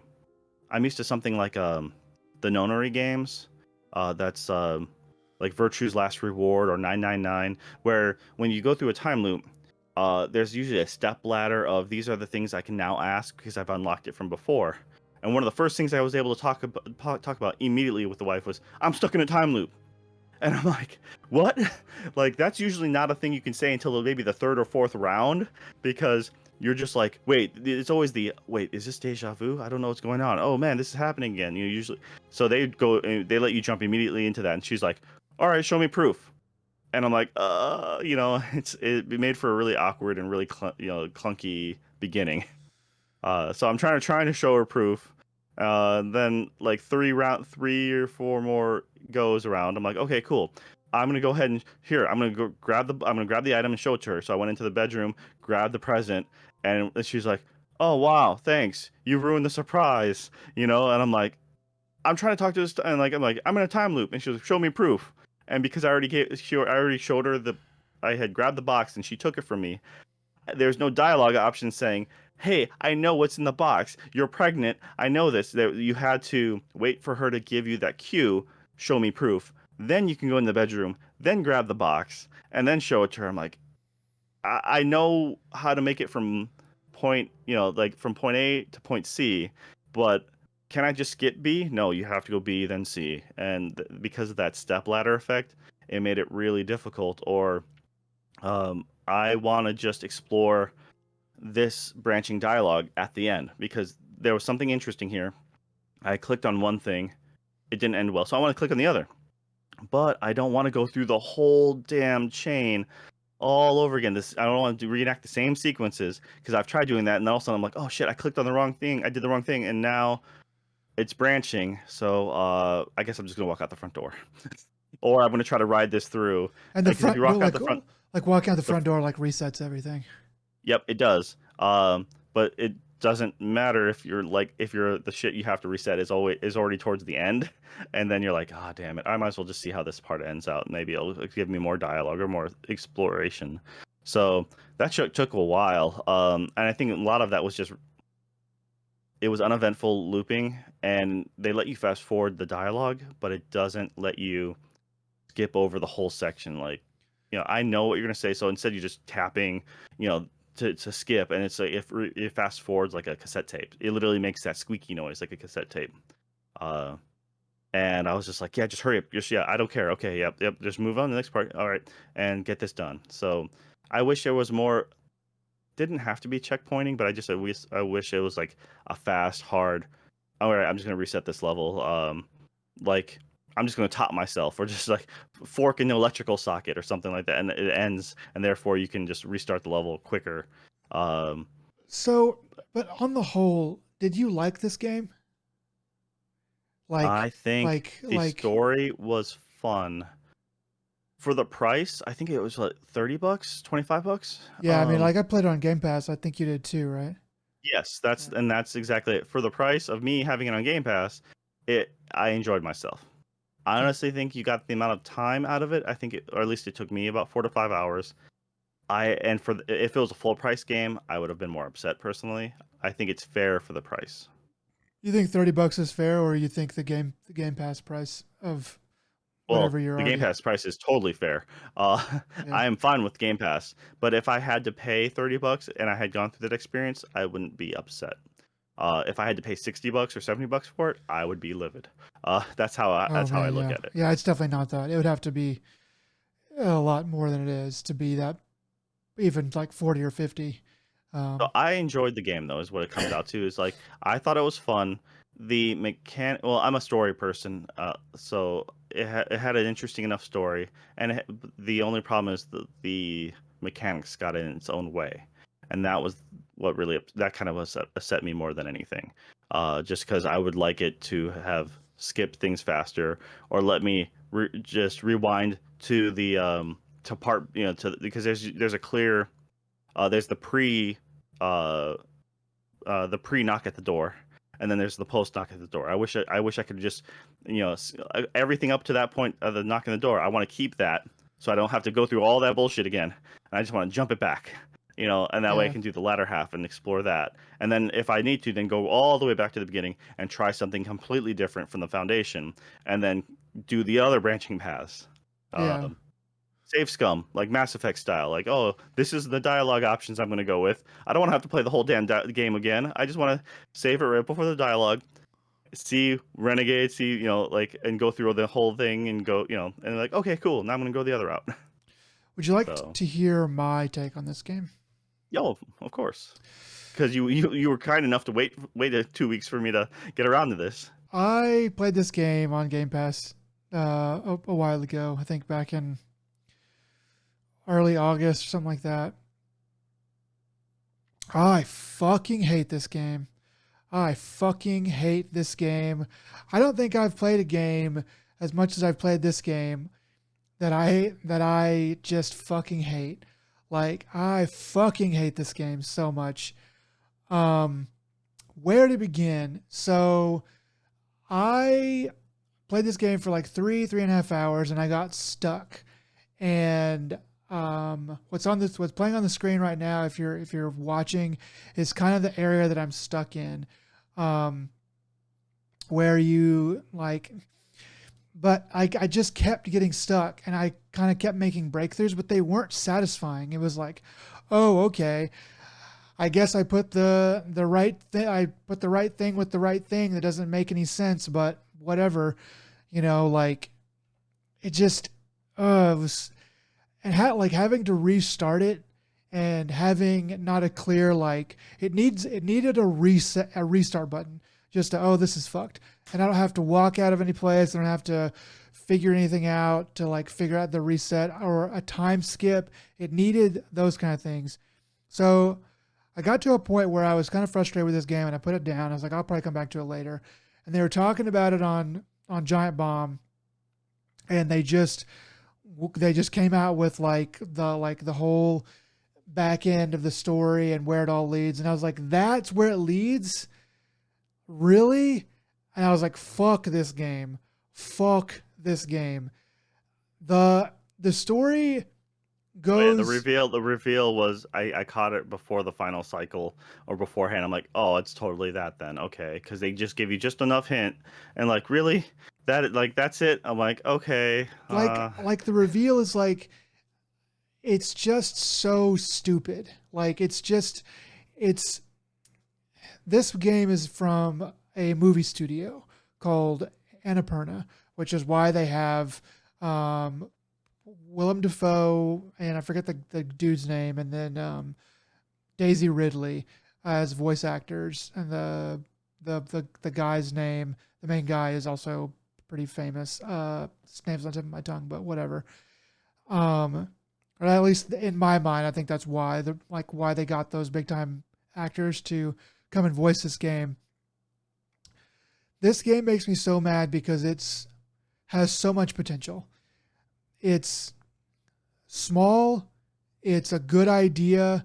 It's like the aesthetic of it, of the top down, is cool looking, and simple, and just gets the point across. They got like the good voice actors, that's fine. The writing is like the initial premise of the game is very interesting, and then the fact that there's a time loop. But every single thing after that is incredibly fucking frustrating. There are posters on the wall. They never meant anything to me. Maybe they do later. I don't know.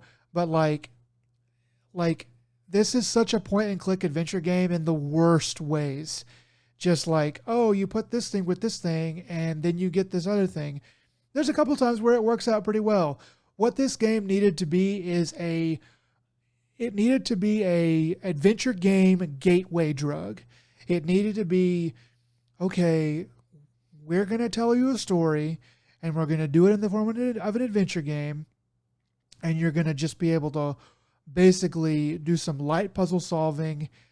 Anybody can just like figure this out with like a second thought, or you just look around a little bit more and you're going to get it.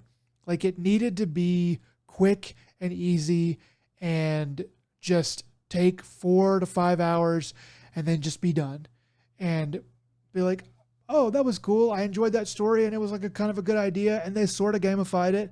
And yeah, that's fun. And then you're done with it. That would have been great. But all of the little shit in it is just so frustrating. It blocks you at every turn. It like has red herrings, and the fucking dialogue goes nowhere. It's like any normal person would, like, if I say, hey, there's a guy that's going to come in here and says that you murder your father. Did you murder your father? Well, that's crazy. Well, you want to elaborate? No, that's crazy. This conversation is over. It's just so frustrating. Every single thing about this game is just incredibly frustrating. I loved the idea, and that's what makes me so mad, because it was such a good idea, and it's just such a slam dunk, home run, touchdown, whatever you want to call it. It's right there. You just have to execute a little bit better. And they did not. They totally dropped the ball to me. But I detest this game. This game is definitely my worst game of the year list. Like, it's made me so mad. That's all I have to say about 12 minutes. Well, you just need to get good at games. Yeah, maybe, but you know what? Like I said, like I mentioned, needing a reset, much like the Trials games, just a quick button where you could just be like, boop, and let me start this again. That would be really nice. Some sort of mid-save point would be nice to just go back to. I didn't find the dialogue that bad. I only found it that bad because you have to play through the same scene again and again and again. Like, the actual acting of it is fine, and like the things that they say are fine up to a point until it's just nonsensical. It's just like, no human being would act this way. So, Annapurna, I don't believe they actually developed the games. I think they are a publisher, because for this one it was Louis. It was at Antonio. Luis Antonio is credited for actually developing the game. Well, I mean, like, Annapurna's involved. I know that it's like, so they're like they publishers publish a lot of games. Artsy is not the way I want to put it, but they're adventure games with a story to it, essentially. They did What Remains of Edith Finch, Oh, okay. which was pretty solid. Everyone says that's amazing. That's really great. I think I wasn't amazed as everyone else was, but it was really solid. I think I would recommend it to people. Go ahead and play it. I don't think it's I know It's Jeff Baklar it's short, right? from It's uh not really long. what? It's not very long, is it? It's only like No, it's you'll probably beat it faster than you'd beat this. yeah. Uh so it's a good game though. There was um I think they did a couple other ones. Kentucky Route Zero, I think they helped publish. You know, that was Oh kickstarted at yeah. first, so I know they were credited with bringing some of it over. So I'm not really too sure how much funding they got. Um, there's Donut County. I think they have some helping with that. I'm looking at a list here. They ended up, I like Donut County. It was too short, but it was it was short and sweet. I liked it for that. yeah, they're showing here the Unfinished Swan. Oh, for Microsoft and iOS. Okay, so that came out a while back, Yeah, a like while for ago. PlayStation, and that one was an alright game too. I like that one. Um, no, but they do those kind of games. They help publish a lot of that stuff. Um, so you know, they're more of a experience, of that sort, and that's fine. Yeah. This game, uh, I think so. Let's just get to the meat and potatoes. All right. So the ending of this game, like the whole concept is the murder of your wife's accused of murder. As you're going through, you find out she thinks she murdered her father. She can't, yeah, but turns out she actually you discover through the few things you have in your apartment that she didn't murder her father. And she did shoot him, but she didn't kill him. Someone else finished that job off later, and you end up discovering. So your character met her, and you've been together for like 8 years. And at least I don't know if you're married for 8 years, but you've been together for 8 years, and you end up hearing the cop who comes in, who straight up, if you just leave him alone, straight up murders your wife. Uh, he gets what he wants, straight up murders her. You find that out when you hide in the closet, and you're watching. I don't know if you actually got around to hiding in the closet. I did. I didn't let him.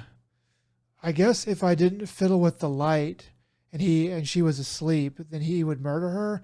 Because like if you hide in the closet and she's awake, then she says, "Help me," and then he comes and looks for you. So yeah, it depends on whether or not there's a lot of it's like an Excel if and then statement, if this then that. So if you walk into the apartment, she's in the bathroom. That's how it starts out. So you can quickly hide in the closet. Yeah, Um, you can pick up. There's a phone in the closet, and so you can pick up the phone, and you can actually call 911. So I did. but they never. But like they take too long to get there. They literally take 15 minutes to get there. So then I was thinking, do you have to stall for time? Is that possible? There's no way. Um, and then what you do is you can just watch how things unfold because she doesn't know you're home, and so you can watch the whole thing unfold. And he beats her up, which is kind of rough to Oh, okay. watch. You can hide in the closet Um, before she comes out. Yeah, I didn't think about that. yeah, so you're just peeking through the vents in the closet. He'll then he goes into the bathroom, finds the pocket watch he's looking for, comes out, and he just tops her off. Just pulls out a pistol, domes her, leaves it there like she committed suicide, and then yeah, then he walks away. That's it. And uh, after you wait enough times, then the cycle will start all over again. Uh, I think at one of the times I played that out. Um, oh no, that's right. You can so much fucking crap you can do in this game. But if you leave her alone, she's in the room. What she does is she goes to the bedroom and she flips the light switch by herself. It pops, and then she makes a noise.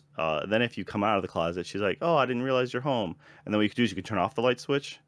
Um, Yeah, that's what I and would do to get him down. Is I would go do that myself as soon as I came in the house. Yeah. But be careful because well, how did you get him to go to the bedroom? Well, I'd put her to sleep. Yeah, so you drug your wife. Yeah. Um, so I forget. Also, you gotta be careful in how you do the sequence of you do things because I once popped the light switch first, and then if you have the wife come in and or if Yeah. she ends up you didn't trigger her, she could flip the switch and then kill herself. Yeah. Or Uh, not knock herself out, right? Or did she die? no, no, she straight up dies. Okay. The dude, if you flip it, or I'm pretty sure she's labeled as dead.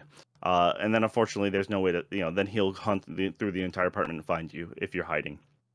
It always bothered me that the bathroom has that shower stall, and I always felt that you should be able to hide behind in the shower and be away from the point of view. Because he walks in, he doesn't peek around the corner. So if you're just standing there, he shouldn't know you're there. But every time he's ever busted into the bathroom, I've been hiding behind the stall next to the shower head. He will always yell, and he immediately knows where you are. Um, Yeah, and that's yeah. Yeah. So because I always thought that was a key thing. You can flush the pocket watch. Uh, I once tried flushing everything to cause a flood to hopefully make water flow to hopefully get a super or something up. I tried that. Where is That the didn't work. watch anyway? Oh, you didn't. Oh, okay, the watch is underneath the sink or underneath the medicine cabinet. So another fucking stupid thing. You have to click on the medicine cabinet. You open up the medicine cabinet. Then that gives you the angle you have to look underneath the medicine cabinet, and you can click on the vent there. And Ah. you have to use pretty much anything to pry it open. So it's like you can't do it by hand. Okay. Then so I would generally use one of the knives or like utensils like a spoon or something like that in the kitchen. Um, but then I found out, oh, you can just literally use the keys that are in your pocket. Yeah, okay. So you open it up, you grab the watch. I tried giving the watch in the beginning, and it just didn't work. Like it didn't work the way I wanted it to. Just try to give things or try to make things happen. Yeah. And like half the time, if you try to speak to him, he'll just knock you out. Um, eventually then I got into that murder spree of let me try everything single way I can do while I have him tied up. Like I'm gonna go ahead and hide. Well, first I'm like I'm gonna try hiding here, or I'm gonna try doing that. And like, there's Do they ever tell you where the watch is? Or do yeah. you Okay, so you can get it out of somebody? You can Um, make her tell you or something?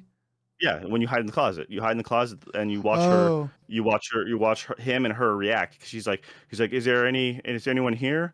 Um, you know, uh, boyfriend, girlfriend, husband, something like that. And she goes, and like she's like, my husband's gonna be home pretty soon because you're hiding in the closet. She doesn't know you're there.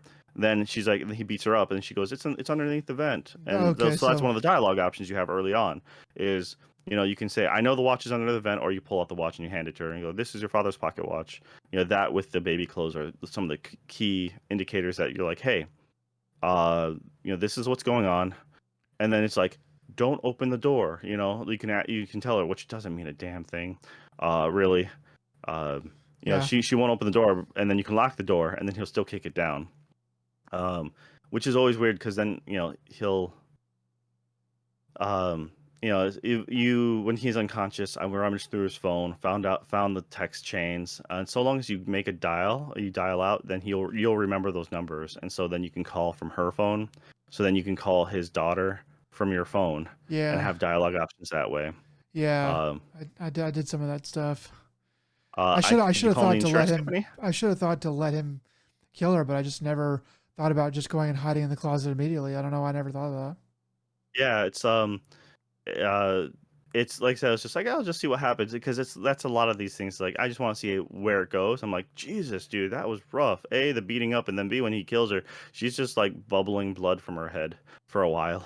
Like Yeah, it that's can pretty stop messed now. up. Yeah. You can stop. No, really, you should stop. It's like that's kind of rough to watch. And so one of the things is there's an insurance company because you find out that the cop, his daughter has cancer through the text messages, Yeah. and so it's like, all right, so I tried calling the insurance company. They're like, please Yeah. be on I hold, know. and I went through the entire sequence in the closet on hold, and you're just watching them as you're hearing everything go on in the background, and then I spent the entire 12 minutes just motherfucking on hold. Fucking hate this game so much. It's very much of an old, uh, the old point and click adventure games. Oh, it's just so. I It's mean, like I get what those are, and you know, but like when I got onto this game, I was like, okay, this is.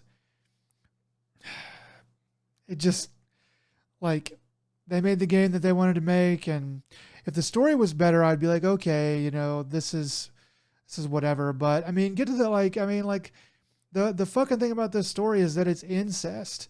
Like Yep, that's the plot twist. Is that's the twist. turns out the brother is the one. You know, the brother. She has a brother out of her father had an affair with not a maid but a babysitter or something like that. A maid or something. I can't remember, but had a kid, and the kid was constantly referred to by the mother as a monster, and so through some means, you know, it's the brother who killed the dad, and then somehow or another you don't remember it, but you know you wound up with her, married her, been living with her forever. Now she's pregnant, and it's you. It was you. You know And it's just like that reveal was really why? really bad. Just like Uh, what? Like why write this story? I don't understand what point you're trying to make. Like so in filmmaking, in story writing in general, there's a couple taboo topics, and they're taboo because they just don't really ever play well. One of them is rape, one of them is cannibalism, and one of them is incest.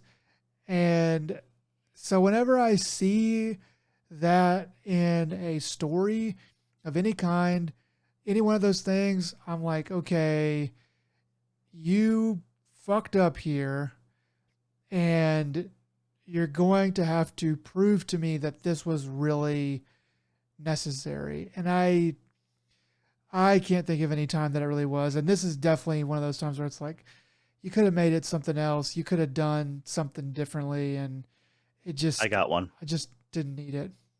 Old boy. Old boy Well, totally works. like old boy is like old boy. I was actually thinking about earlier before I started to talk about the three different things, but old boy like does it as good as you can do it, and even then, it's just like, Oh, it was ugh. pretty. They did it in the no matter what you cringe, but they did it the best way possible, and it was incest, which kicked off the whole thing, because he accidentally stumbles across a brother sister duo, and the sister kills herself. So therefore, the brother then waits 30 plus years to get his revenge, or 20 years, and then it keeps the dude locked up forever. Uh, Completely mind fucks him. Spoilers Like for does old boy, every by the way. what? Oh Spoilers for yeah, old boy, by the way.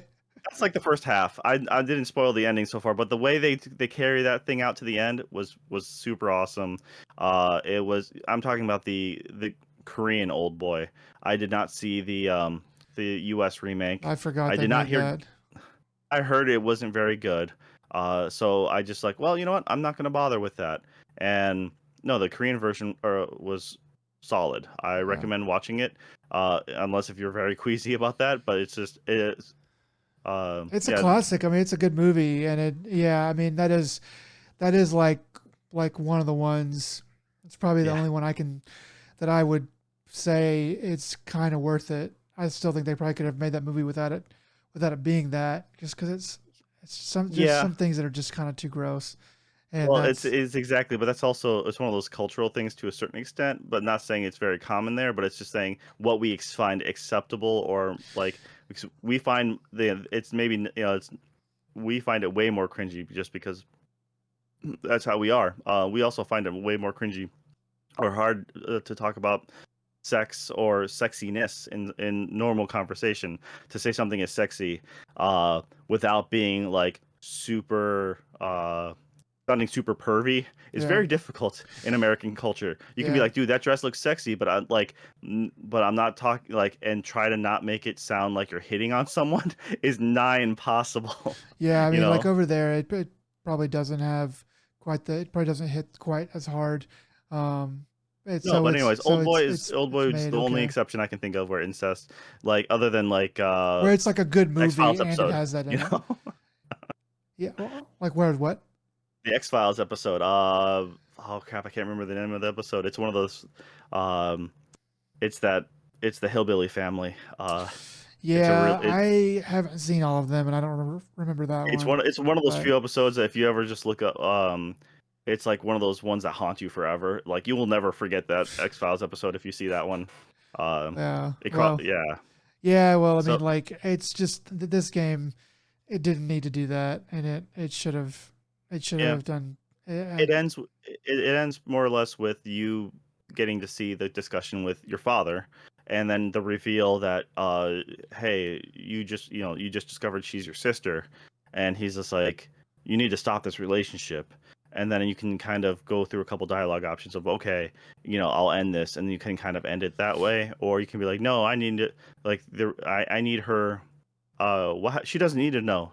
And so, then that's kind of what triggered the fight, because you struggle with him, and then that's when you accidentally shoot your father. Yeah, And so it wasn't like you killed him in cold blood, but he wanted to stop you from dating your sister.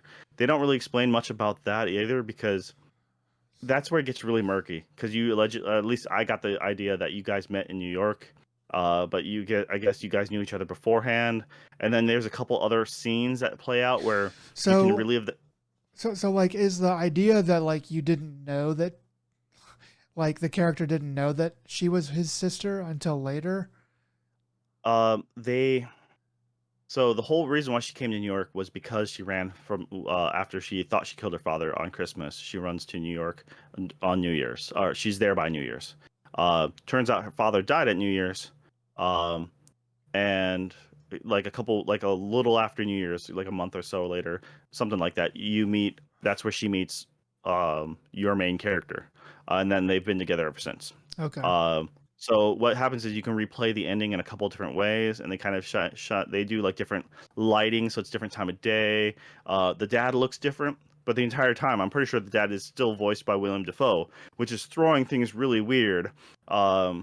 And one of the character models did look like William Defoe's detective model, bald, and you're like, what the hell? Like, what is it's making things really murky, and Yeah. so it's like you can ask to be if she's reading a book, and if you clicked on the book enough, then the dialogue option, the book's on the shelf, you see, so where you're kind of being interrogated, and you can start quoting the book, and then the dad's like, I'll help you forget, and you can pretend like this never happened, and so you can choose to kind of get your mind wiped, so therefore you forget that you're in love with her, and so she can live with her own life, kind of deal. Yeah. So it kind of implies that maybe you forgot about it, and that's why Yeah, you're you're like self. like in your own hypnosis in your own mind, just reliving this over and over. So you're basically probably a vegetable or something somehow somewhere. Well, my thought is, well, it's like, well, that's the question is, how did he murder the dad while also, I think it's like because they allegedly met after she ran to New York. So the conversation she's having with the father about him being in love with his sister, like it sounds like they were already an item. And so it's Yeah. really throwing the time thing for a loop. And so it's one of those like Donnie Darko / American Psycho. How does it really end? It's slightly ambiguous, and that part irks me. That was what the big, like, the whole ending. They dropped the ball on that, I think. Yeah. Yeah, I'll say. On that positive note, so Fucking hate you've that game. yeah yeah, the fucking downer. You've been playing something which has a much better family relations. uh yeah, I guess this is another brother sister thing. I've been playing. Well, I'm just going to talk about this for a minute because I've only played like an hour and a half or so of it. So I started Talking playing. about incest. Okay. Yeah, yeah, more more brother sister love. I just started playing this game called Nier Replicant. Came out back in April. It's a remake of a game called Nier. I think it was just called Nier, and So back in the 2010s, I think, somewhere around there, there was a pair of games that came out. One of them in the United States for the Xbox called Nier Gestalt, about Yes. a father looking for or trying to find a cure for his daughter. The same game came out also in Japan for the Xbox, but also in Japan, another version of that game came out where it was a different main character, but he was the brother of the sister.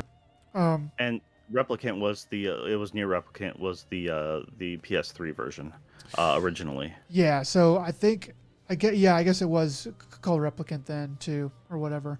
Yeah, it wasn't until they came out to America alone that they call it just straight up Near, That because was there's only it. the one version. Yeah, that was it. That's confusion, because America just got Near, which is Daddy version, and then in Japan, Xbox version was Near the Daddy Gestalt. version, but that was Gestalt. Yeah. Yeah.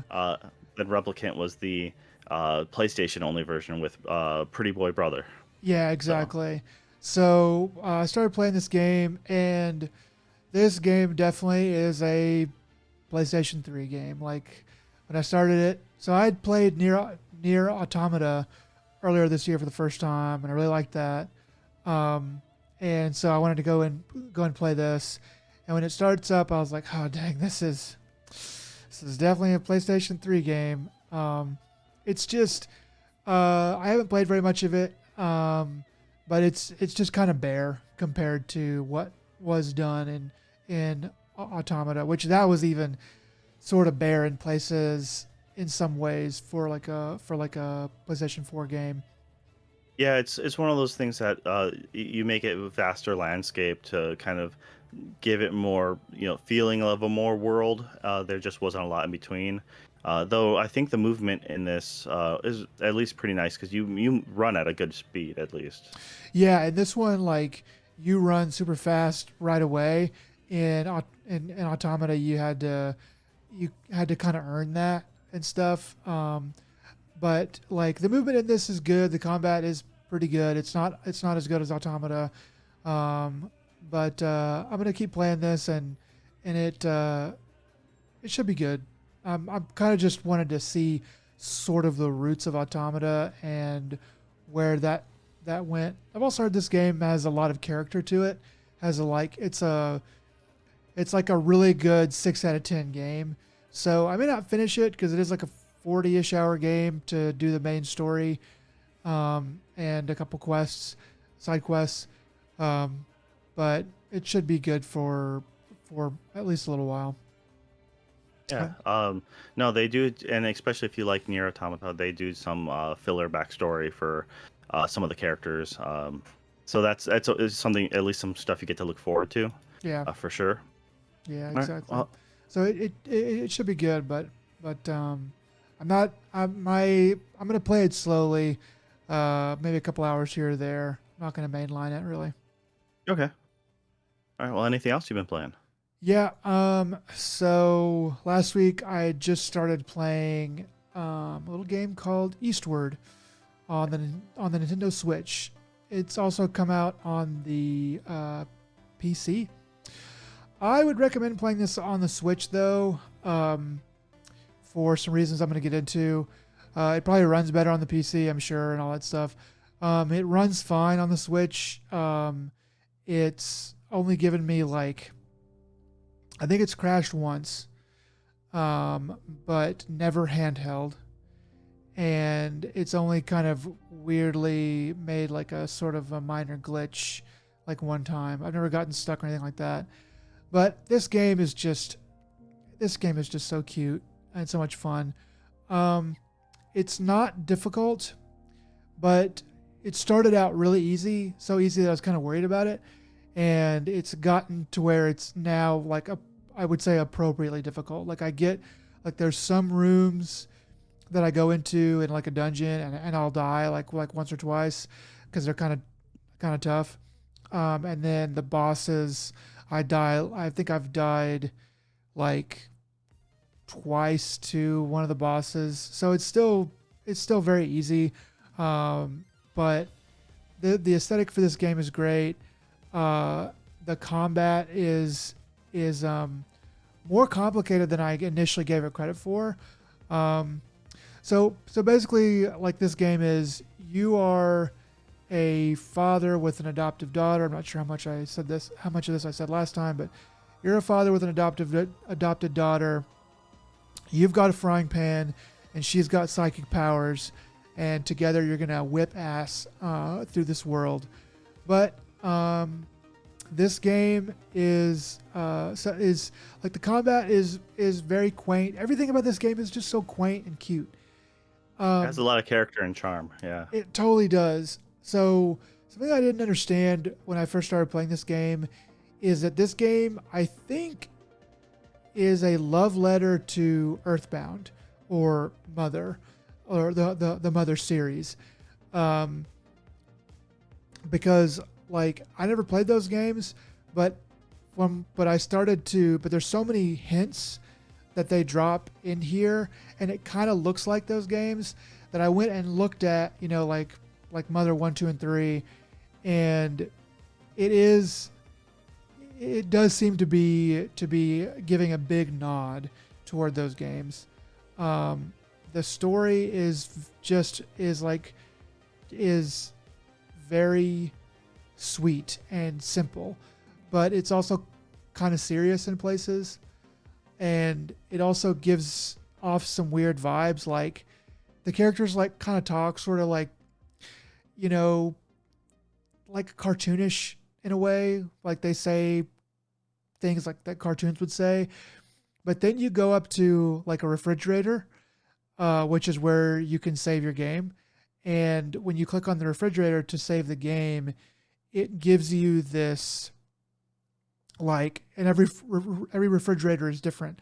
They give you a different line, but they give you these lines of dialogue about memory and, like, forgetting, and like what memory means, and, like, if you open up somebody else's memories, are you them or are you still you?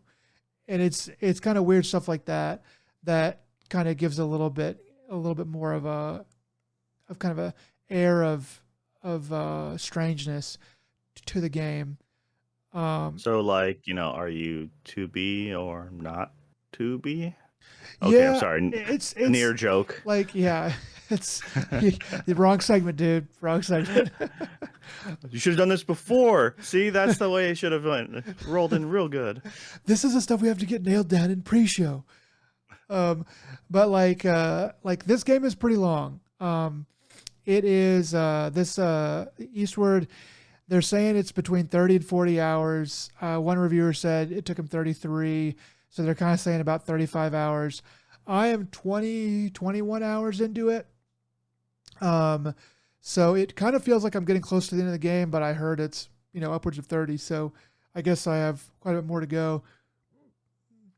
If there was a way I could recommend to play this game, it would be to play it on a Switch, or at least handheld. Maybe you could play it on the new Steam handheld, Steam Deck that's going to come out. You could play it on there, I guess, at some point in the future. But play it handheld, in bed, 30 minutes before you go to sleep. 30 minutes to an hour before you go to sleep. It's the perfect palate cleanser. You're playing your shooter. You're playing your hardcore action game. You're dying over and over again. You turn that off. It's time to go to bed, sort of. And you can get a little bit in this game done. And it's just a nice, chill experience. The music in this game is fantastic. I love the soundtrack. Almost every single song is just a great earworm. It's great. Like, they just put a lot of thought into this game. I've been seeing a lot of eights. Hang on a second.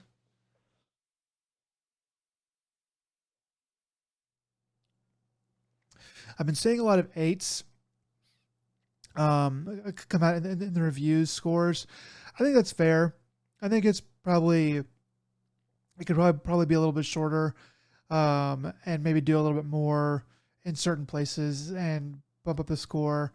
Depending on how it ends, I think I'll probably give it a little bit higher than that, like a 9, just because just what this game's doing, you just don't see it in other games. I don't see it in very many other games. The pixel art alone is worth a lot of points. The soundtrack is also amazing, and the gameplay, it's not really complicated, but it's sufficient and it's entertaining. It never overburdens you. Um, just an all around good game. Highly recommend it. Well, that's good. Yeah, the it looks wonderful. Uh, I can. It's one of those things that does it interest you in playing the Mother series or Earthbound? You know, the second one, which was on the PS or not PS. I'm sorry, the SNES, which was the American classic. So yeah, Mother is pretty widely lauded and on a lot of top 10 lists. Um, I think Mother 1 and 2 are probably a little too old for me to really be able to get into. But yeah, like Earthbound, which is Mother 2. Um, I might go play that a little bit just to kind of see what it's like. I still like that game a lot. I play it once every like 5 years or something like that. I'll get back into it. It's a really solid game.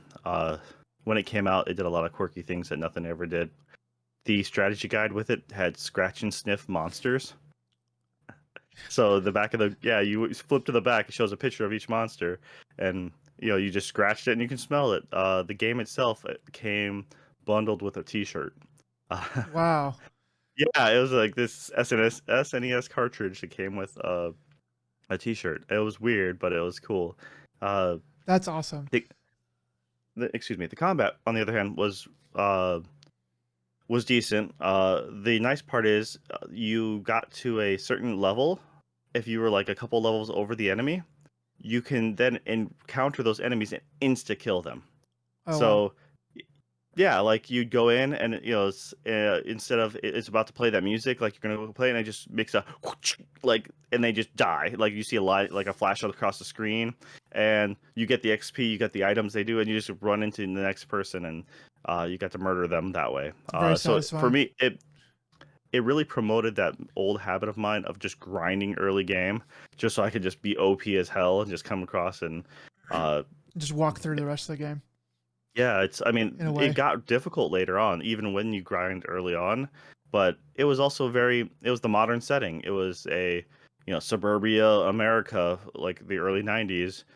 Your weapon is a baseball bat, Yeah, aliens come by and you're like, what the heck's going on? And you're with a friend and the friend's like, I got a yo-yo or something. And it's, it was a fun, quirky game. They also, it had a lot of charm to it for sure. I tried playing the original, and it was very similar, so I didn't really get as much out of it. And the third one never came to the U.S. Officially, that I can remember. It might have later on like maybe the 3DS or something. I can see it happening there, but I think it is. uh, I think it did finally come here because okay, I've seen people on YouTube talk about how fucking amazing it is. okay. So I just missed it then, but that one was always you always had to play it fan translated, Yeah. uh, the longest time. So emulations and such. Yeah, Uh, like that one, like I would probably play Earthbound and then Mother 3, um, if I was ever gonna do that. I have heard just really great things about those games. And if this is like what that is, then I can see why. Like somebody would go to all this trouble to try to make a game that emulates what those games do because this game's great.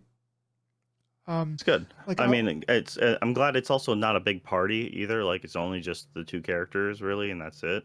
See, I thought So it was going to be more characters, like you were going to change out or something like that. Because I think I saw some trailer or some gameplay that showed you using different characters, but I guess I was wrong, or maybe it's still to come.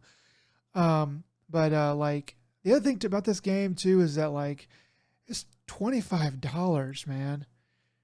Like, and I got it. I mean, I pre-ordered it because I wanted to play it. So 22.50.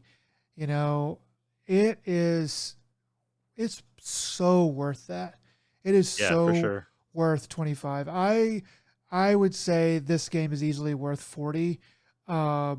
If it was maybe a little bit longer, a little bit more robust, I would say it could be worth 60 or 70. Yeah, but like it just like you just see so much, so many games that all look the same, that all look like they came out of some like Unity or Unreal Engine, you know, like just game factory.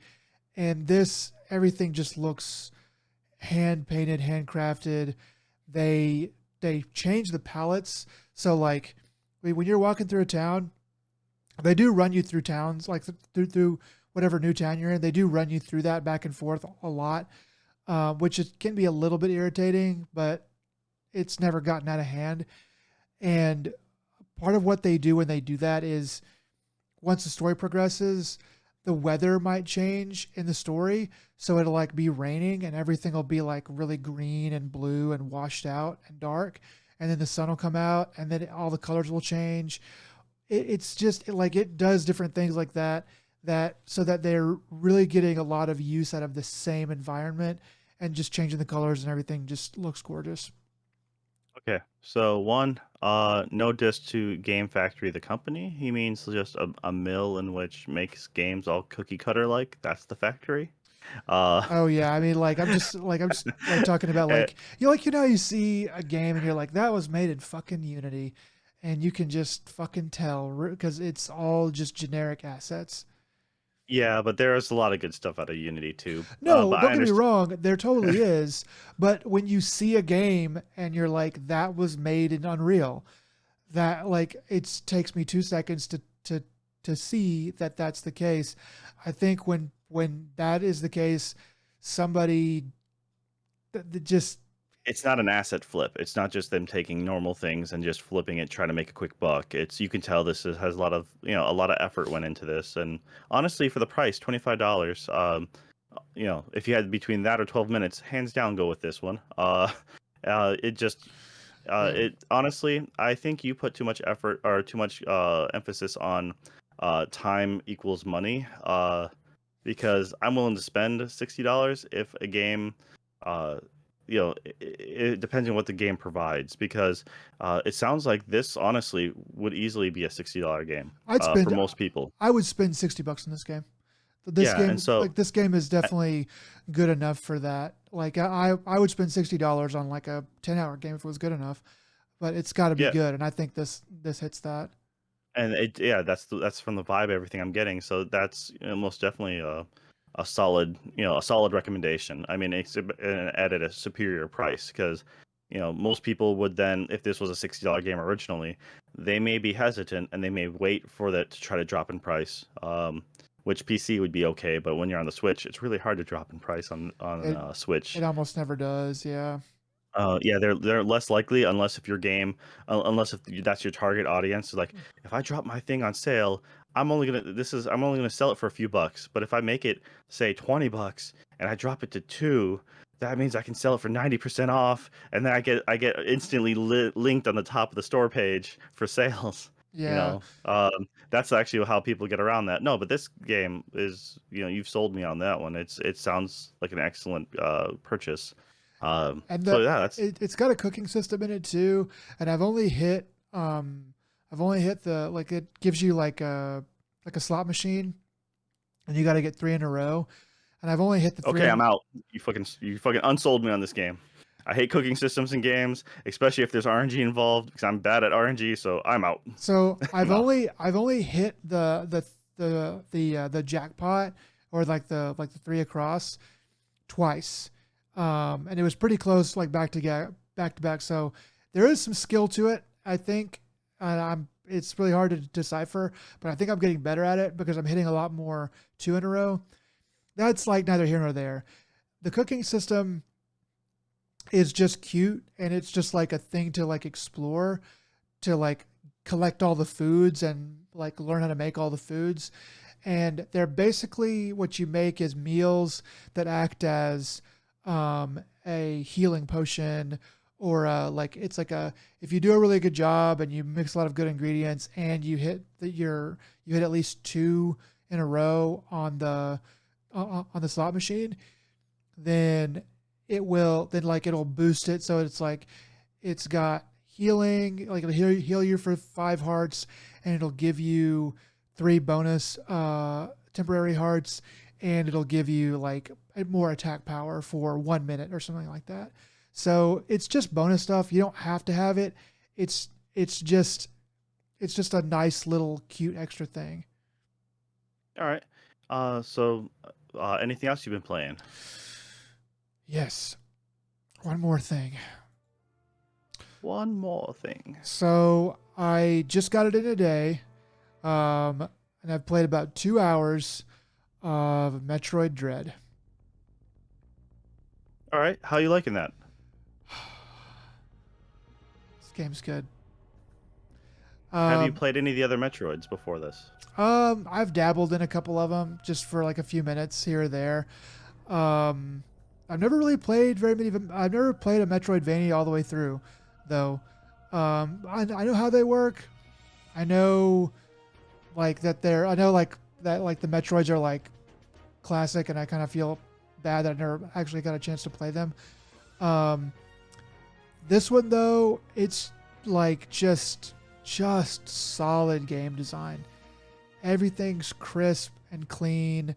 The rooms are great. The puzzles are, well, I guess there's not really puzzles. The whole game's kind of a puzzle, but like traversal and just everything about it is it's just really good. I mean, I've only played 2 hours of it, but it gets you, it kind of info dumps you. It info dumps on you at the beginning, and then just kind of gives you some text and stuff like that. And I was like, oh, okay. But then it sort of starts to give you more of the cutscenes and stuff like that whenever it's more actiony and important. And then you kind of just lets you go. I fought 2 bosses and I beat them both. First one was fairly easy. The second one was a lot trickier, and I had to do a lot more stuff to figure out like what to do with it.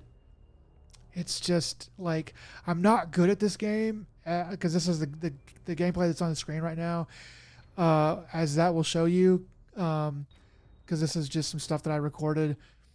But it's just a good, solid game. I think that it's been getting a lot of really high reviews. I haven't looked at any of the reviews yet. I've been trying to avoid them, but from what I can tell, from just stuff that I couldn't avoid, people like this game. I think that it's getting a lot of high praise. It's good. It looks good. Feels good. It's interesting. It's kind of tough. It's scary in a way. It's not like horrifying, but the Tense. tense. Yeah. The machines that chase you, they're called Emmys, and they are pretty terrifying. Like you can't like stand against them. You can't fight them. You have to just run away until there's a certain point at which you can. And they handle that really well. So it just like there's certain areas where the Emmys are in, and you're just like, I have to go into this area, and I don't want to. And they just stalk around, and they're gonna find you. They're gonna find you. They always find you, and they just do really. It's a good game. I'm looking forward. Like I'm probably gonna play this as my main game, going forward until I beat it, and put Eastward kind of like I said, like on the back burner, just playing it a little bit every day. But this is good. It's very good. Yeah, I mean, I'll be interested to hear your thoughts next time around, because you said you only got to play really about 2 hours into it. Yeah, it looks really nice, that's for sure. I wasn't sure how well, you mentioned how the Emmys like they chase you around and stuff, but only in certain areas, which is better because I don't really think that's for me. It's very fun gameplay just to be chased around, like Evil Within style, or like the Resident Evil 2 remake where Oh yeah, you get so you get chased around, and I found that to be more annoying than really tense or scared because like you knew how to to get around the enemy, and you knew that, oh, if I put enough distance, but then it's just like playing Ring Around the Rosie, for in that sense. And so that never really seemed, it wasn't my kind of fun. But I generally like Metroidvania style games. One of the more recent ones, quote unquote recent, so it's a bit older now, was Shadow Complex. Shadow Complex was excellent, based off the Orson Scott Card series. I think it was Empire. yeah, Um, and like, it was an early like Nolan North voice acting back when like I barely knew who he was.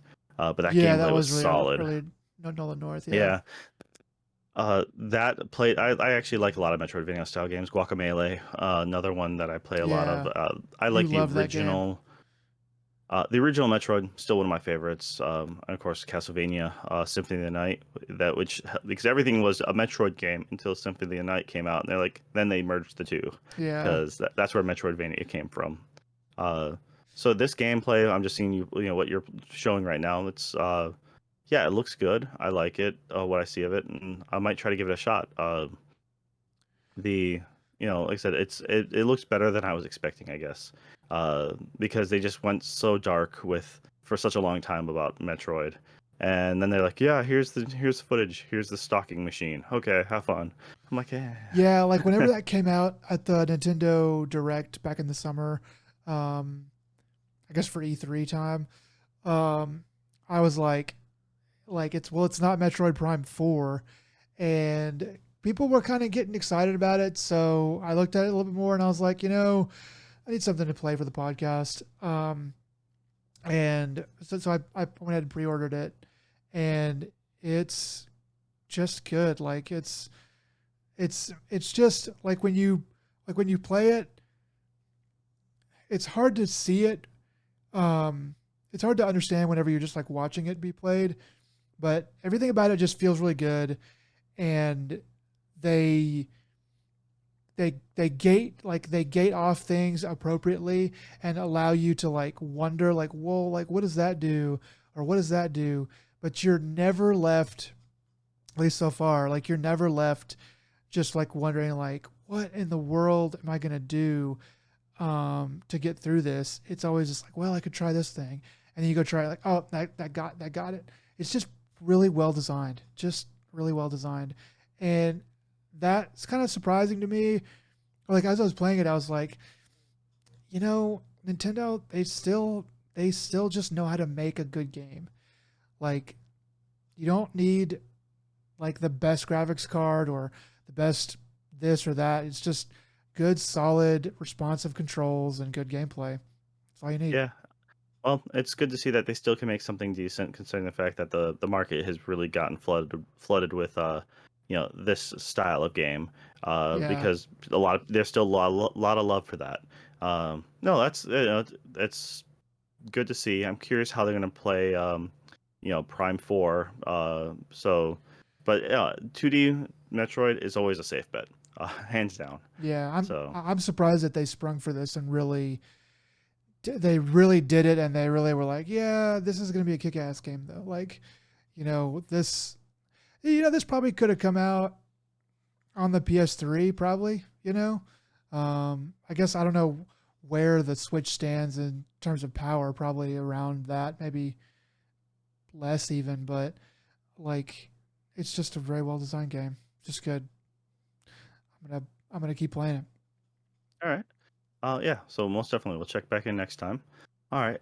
At this time, you want to take a break? Yeah, yeah, let's take a break. All All right, right, guys, we'll be sure. back in just a minute.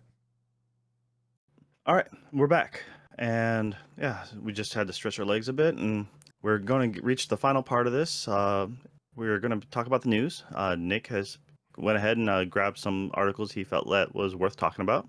And so yeah, take it away, man. Yeah, so a couple interesting things happened this week. Probably the biggest thing is that the entirety of Twitch has reportedly been leaked. This is coming from Video Games Chronicle, originally I think posted by Chris Scullion. This is a pretty big breach. The hackers got the source code for Twitch, along with a lot of information about different high level streamers. A lot of information on how much that they're paid and stuff like that, which I guess some people care about. I don't really care that much about that part. I mean, I know that streamers make a lot of money, or the ones at the top make a ton of money. But anyway, just kind of a big breach, and they're saying you should go and change your password and your stream key and stuff like that, because they have it now. So if you're a streamer, sure, you've probably already heard about this, but that's just something that people are going to have to go and do. This kind of stuff sucks. It's just like, it's terrorism. I mean, that's what it is. It seems like a lot to say that, but can't think of another word for it, because you're making everybody have to be afraid for their data and their information, and what you could do with it. It just sucks. I think the people that did it said that they did it because they are mad about Twitch not doing enough for the recent, like, Twitch not doing enough to protect streamers. I'm just like, so you're gonna just expose all of them instead? Like, I don't. So everyone go to YouTube because we're angry at Twitch. Yeah, I mean, Twitch is king. They're not gonna lose. They're not gonna lose out, that much. They probably are. I know they are losing some top streamers and even probably some small level streamers, but like, they're still king. They're still gonna be at the top. So I don't know. It just sucks, and it's just a really big data breach. Hopefully they can figure out how to keep this from happening again, but, or at least not at this scale anyway. But we'll see. You think at least the light at the end of the tunnel essentially is hopefully those people aren't using the same passwords for their other crap, and if they are, they change it all. But it's, it could at least help them, Twitch, build a better infrastructure, and possibly now that people know what each other are making, level the playing field to a certain extent. But honestly, that part's not going to really happen in my eyes. Well, You're screwing everyone over because you're upset, and yeah, it sucks. There's not really a good way around it. They're doing it more. It's more like, I'm doing it because I can, or because we can, and we're just going to try to do this, use this excuse as a noble cause. yeah, Yeah.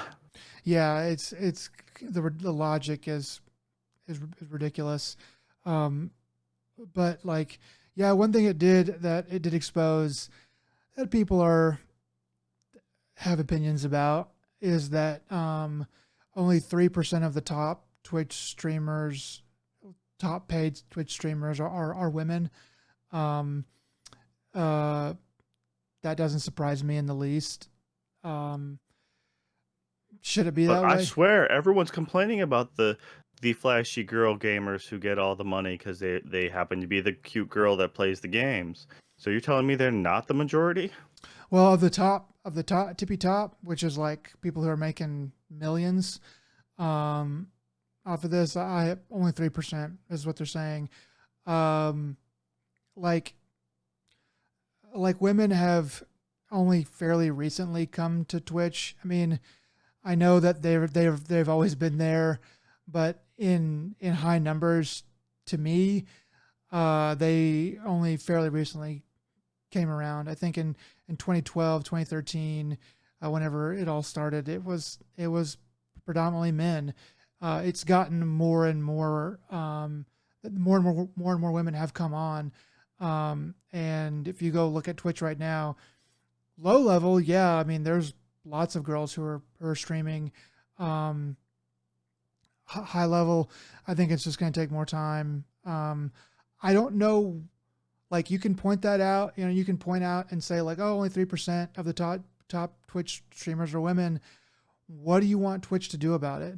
I mean, like, I guess if they're actively promoting men more than women, then that's a problem. But if they are treating everybody the same, then I don't know what else to do about it. Like, Yeah. it, The only other thing I can say along that is, to try to be, it depends on how much control you want Twitch to have, right? Do you want them to try to make things the quote unquote safe space? Because I know that was, that's probably still a big issue is, harassment for a lot of females on streaming platforms. yeah, Because you always get the low level jackass who, um, elementary school mentality, and that did, I should say, that did deter a lot of women, at least early on, for sure. Now, of course, that with the different movements going on and the tolerance for all that, for a lot of the harassment has lessened. But I'm not really sure what the protocol is for a lot of that Twitch stuff, because I feel that Twitch banning people, only work so well, because they're like, well, I'll just create a new account and that shouldn't be a problem. yeah, And if it's someone who's well known and they cause a problem, their bans are usually never permanent, even when they say they are. They're like, yeah, it's permanent, but you make pretty good revenue, so we're gonna bring you back after like a month. oh, you're talking about like a Twitch like person that gets out of line, like Yeah, someone it's, like if someone that a streamer one that gets person out of comments line. to another, but if it's just a viewer, then it's like all you can really do is block that person. But then like, okay, I'll just come out and my Well, shit post count number two. I mean, one person is a problem, but it's like what they were talking about earlier is like the bot attacks, the bot raids that would come in and say racial slurs or horrible things. That's the main thing that they really want to get down, because one person can buy a bunch of bots and get them to do that. The problem is, or the thing is, that they need to make accounts for those. It's very easy to do that right now. They're making barriers to make it more difficult for someone to make that many accounts. Not impossible, but they are making it more difficult. And I mean, people are mad at Twitch. I did see something else today that ex Twitch employees are saying that Twitch has several times gone with making more money instead of trying to protect people more or streamers more. At the time, I'm sure that made sense. Maybe it didn't. Maybe they were in the wrong then. But like a lot of times, businesses, which is what Twitch is a business. They want to make money. They have suits that want to make money, and if it ain't broke as far as safety is concerned, they're not going to go out of their way to fix it. Now that it's a problem, yeah, they're probably all hands on deck trying to get this figured out. But like, Yeah, yeah, corporations will always choose money over anything else because that's what they do. I mean, it's that logic of a car manufacturer who knows that there's a flaw in their car, but it only happens in a small percentage, would rather pay the legal fees for the fallout if something were to happen or be discovered, than to try to recall and fix the problem from the foundation up. Because in the end, they're going to make more money if they don't fix the problem. yeah, Uh, yeah. That's that's why the you should never have loyalty to a company that you buy products from, at least not like beyond what you can throw them. I mean, if they have one bad slip, sure, I guess you just kind of wait for the next one. But like you can't have you can't have blind loyalty, at least, to these companies, because they don't give a shit about you. They don't care. All they want, their whole reason for existence is money. Like that's their goal. Yep. Yeah. So all right then. We all agree corporations are bad. So They're also what else? good. Like they're also good, but they're also bad. I'll just say Yeah. that. Well, all right. So outside of this, what else you got? So a couple smaller things. Nintendo. Let's see. Developers are making games for a Nintendo 4K console that doesn't exist. So I thought this article was pretty interesting because Bloomberg keeps reporting on this Nintendo console that is more powerful than the current Switch that we have. Um, and Nintendo keeps denying it. And Bloomberg, I think it feels to me like Bloomberg feels like they got burned whenever the Switch OLED came out or the announcement came out, because it was like they were saying it's real, they're working on this, we promise. And then Switch OLED came out and it was like, wah wah, you were wrong, Bloomberg, or you had it differently. So they kind of had egg on their face. um But they're they, doubling down now, but they're right? but they're doubling down, and they've got people who are saying that they are working on a 4K console. 11 companies, including Zynga, have tools from Nintendo to make 4K Switch games. And apparently, all Nintendo is saying, I don't know if it's in this article, but I read it somewhere else, that all Nintendo is saying is that there are no plans right now for a 4K console. Very carefully worded, you can tell, but yeah, I don't know. Like I'm sure that they are working on a 4K console. I don't know if it's around the corner though. It might be really far out. The And My speculation was it should have already been out by now, but because the world being in the logistical nightmare that it is, uh,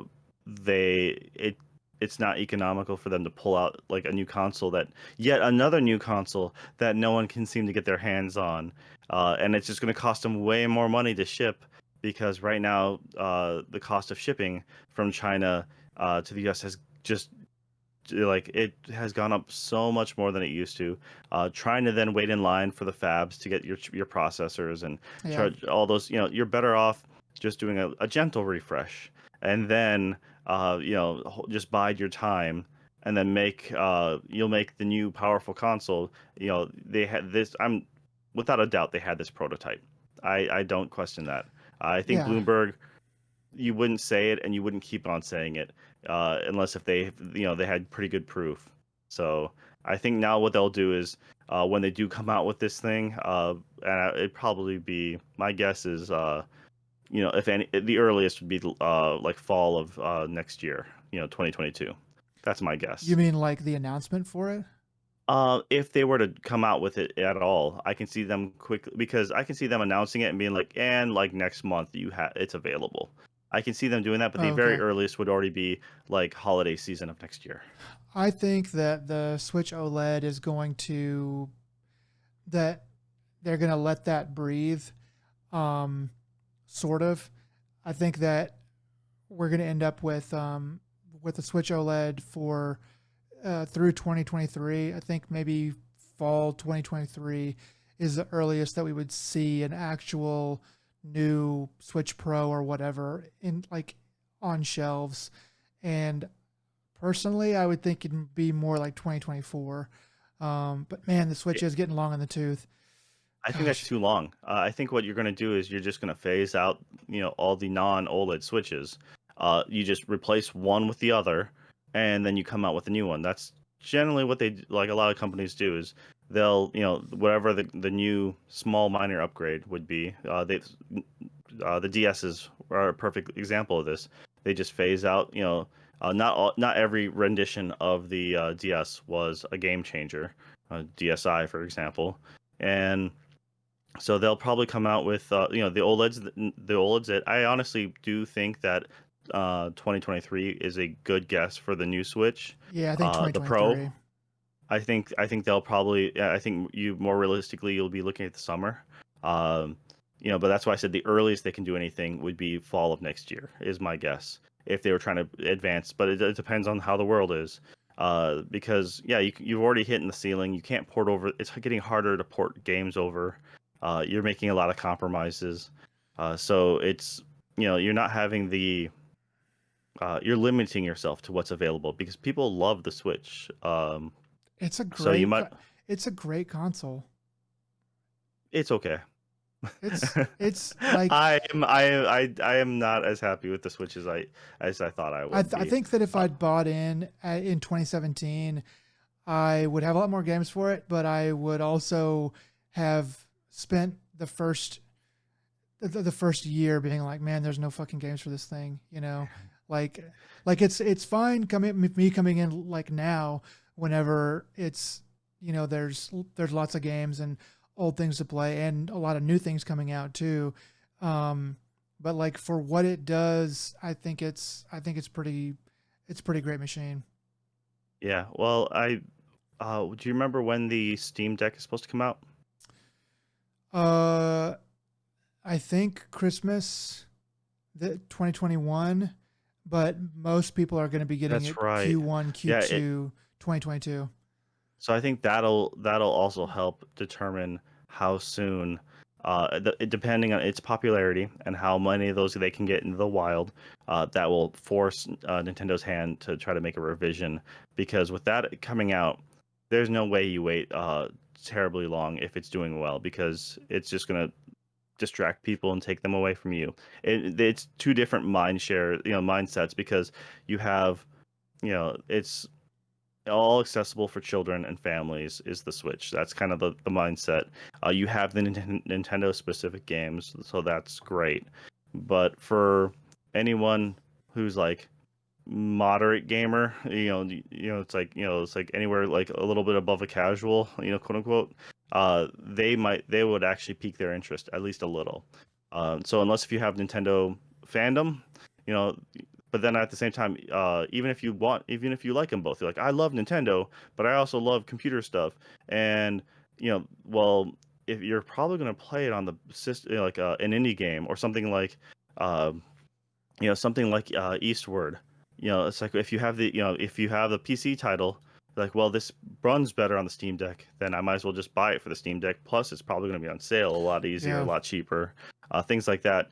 That will really hit Nintendo where it hurts, where all these indie titles that you can't get on mobile, or like that you can't get in a form factor like that. So the Nintendo's going to want to make something flashier. So that's uh, yeah, like I said, it all depends on how well it does. Yeah, I mean, like if Nintendo can go for that 4K um, on a Switch size console at a 400, 350, $400 price range, then that's awesome, man. Like that'll be amazing. I think 1440p on a screen that small is great. I think 720p is fine for what it is. You Well, know. it was wait, I'm pretty sure it was never meant to be 4K on the handheld. Oh, I always 4K on thought the thing. it's supposed to project to 4K, because I Okay, thought yeah. the old stats were saying that it's still more or less going to be roughly where it was.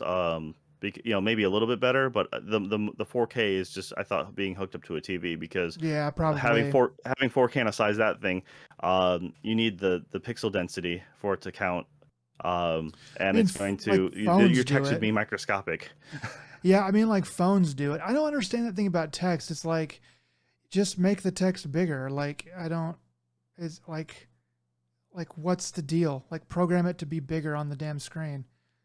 Yeah, it was a problem they had for going from standard def to high def Yeah, I mean, I understand the originally. conversion issues, but yeah, No, you think that would be a normal option, for most games, but by now, but it should be a simple accessibility thing.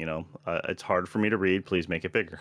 yeah, Uh, it's something I think that they're gonna get figured out. But yeah, I mean, if they can do that, if they can put 4K on my TV with my Switch, that'll be cool. But really, I would be fine with a 1080p or 1440p on my handheld, like when I'm holding it in my hands. But yeah.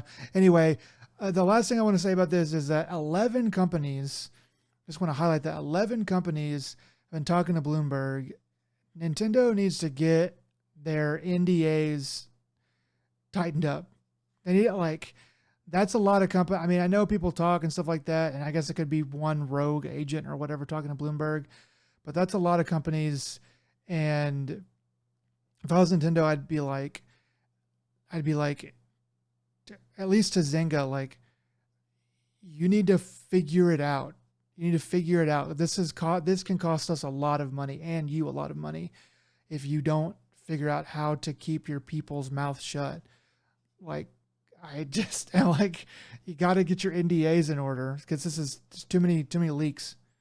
Yeah, well, they need a repercussion of some sort. The question is, what makes it worth coming out and saying it? So I'm wondering if Bloomberg is saying anything or like offering anything, but then you got to be careful with that because you kind of, if you're offering a monetary reward or something like that for facts that you can back up. I don't think that they can. Who knows? But like, as far as NDAs go, like I think it was Sega back in the day. Shoot, I should look this up before I say anything. But I think it was like Sega or something with the Saturn or that they came out with a couple mock-up designs, and what they did is they gave the mock-ups to different retailers. So eventually, what leaked, they determined who the retailer was based off that mock-up, and then they banned them. Yeah. Like, and which was a brilliant move on their part, being like, "Hey, you can't be trusted, so guess what? You're not selling our shit." yeah, that's how you get a mole. Yeah, like you I mean, yeah, you can't. I mean, as a reporter, like if you paid somebody to leak information and somebody got paid to leak information, that's like definitely against like every NDA because you're basically being paid. You're being paid to leak secrets, company secrets. That's 100% going to be NDA'd. I don't know, like, but they gotta tighten up something. It's crazy. I'm curious to see how this is all going to shake out, and I wonder if Bloomberg is going to be right in the end, or if they're going to end up with more egg on their face. Yeah. I. It's one of those things that I think everyone knows that there's a hint of truth to this. Yeah. And if there wasn't, or if they were getting in a lot of bad heat, that person wouldn't be posting for them anymore. What did they, like, so I think they're just backing up their guy. And the fact that Nintendo keeps on calling them out, like personally, like on social media, that really helps validate their stuff. The other part is, they have to turn down these rumors because they have investors to answer to. The investors, they need to be like, no, we're cool, everything's good. No, we're not doing this right now because if this leaked out now, then no one's going to want to buy the OLED. Everyone's just going to hold tight until the next one comes out. So Bloomberg keeps on just it's trying to they're just trying to screw us over for the likes and for the clicks. That's all they're doing. So obviously every console is gonna or company is gonna make a new version of whatever the fuck they're doing. But if they are, I mean, it just says they have tools. These companies have tools from Nintendo to make 4K Switch games. I mean, if somebody came forward from a reputable company and said, "Hey, we made a 4K Switch game. Like we made it, or it's like 90% done, and we're expecting to ship fairly soon or whatever," that would be a lot more smoke. There'd be a lot more likelihood of fire at that point because it's like, but like this, it's like Nintendo might, well, yeah, Nintendo's going to make a 4K one of these eventually, but like how much of a game have you guys made? You have the tools. You could have the tools for 5 years before it actually comes out. Like that. I know that this actually means something, but it doesn't. It wouldn't necessarily have to. Anyway. Yeah. Well, it's at least good for the companies who port stuff over. I mean, Yeah. not everything can be Doom Eternal, where it just runs like buttery smooth on so many things. Uh, Everything else needs a little bit more workup in order to get over to the Switch. Um, there's quite a few things that chug on the Switch, even Yeah. even early on in their lifespan when they did the Link's Awakening remake. That one sucked ass when it started, and even afterwards, there's still a little hiccup in that game, and it's been out for quite some time now. Yeah. It's not perfect, I mean, but it plays more or less pretty well. But it's not, it's not as perfect as you think a Nintendo game should be. Yeah. So, all right, what else you got, man? So two more little things. So apparently Konami is working on games again. All right, Konami is working on new Metal Gear, Silent Hill, and Castlevania games. This is coming from GameSpot. I don't know if they're the original ones reporting this.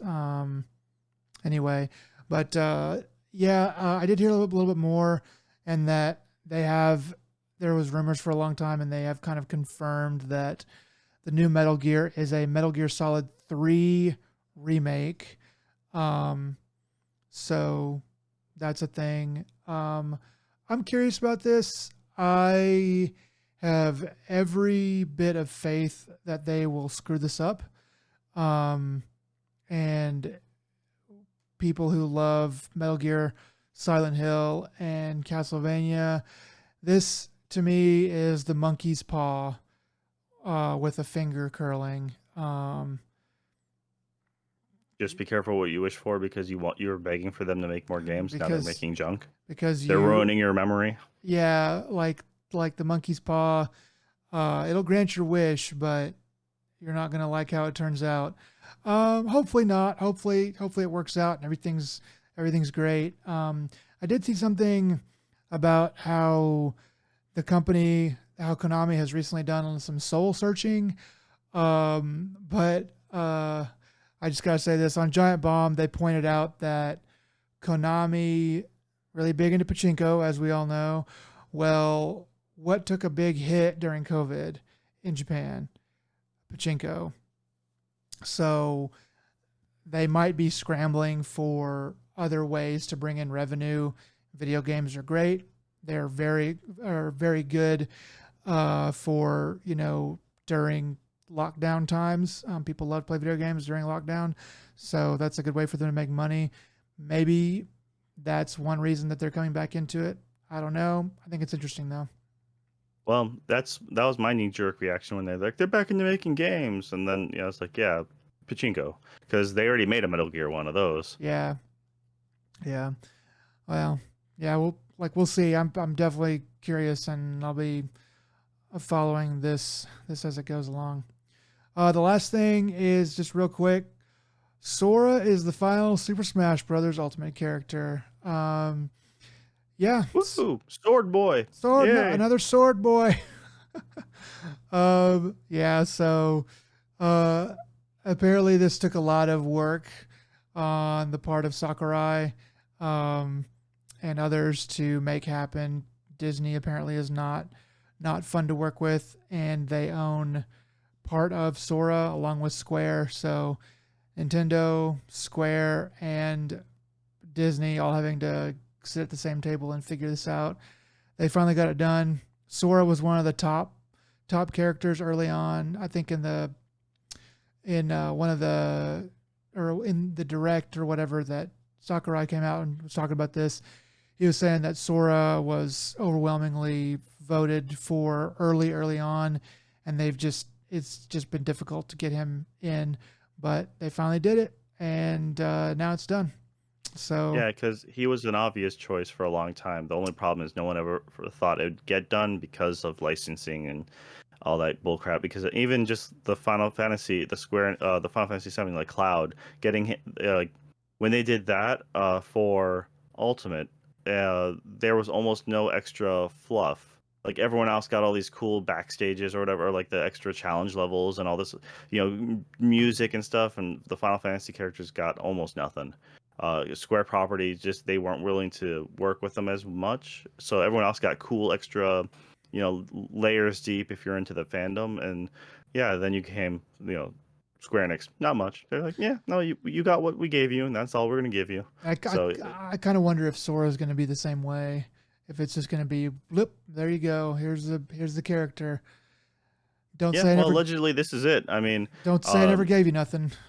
You know, yeah. it's like, I mean, I know that stuff is difficult, but like, just, I mean, I know it's difficult. I know there's a ton of stuff, but I feel like if they would just stop being so greedy, they would all make a lot more money. You know, Sony would like, or not Sony, but Square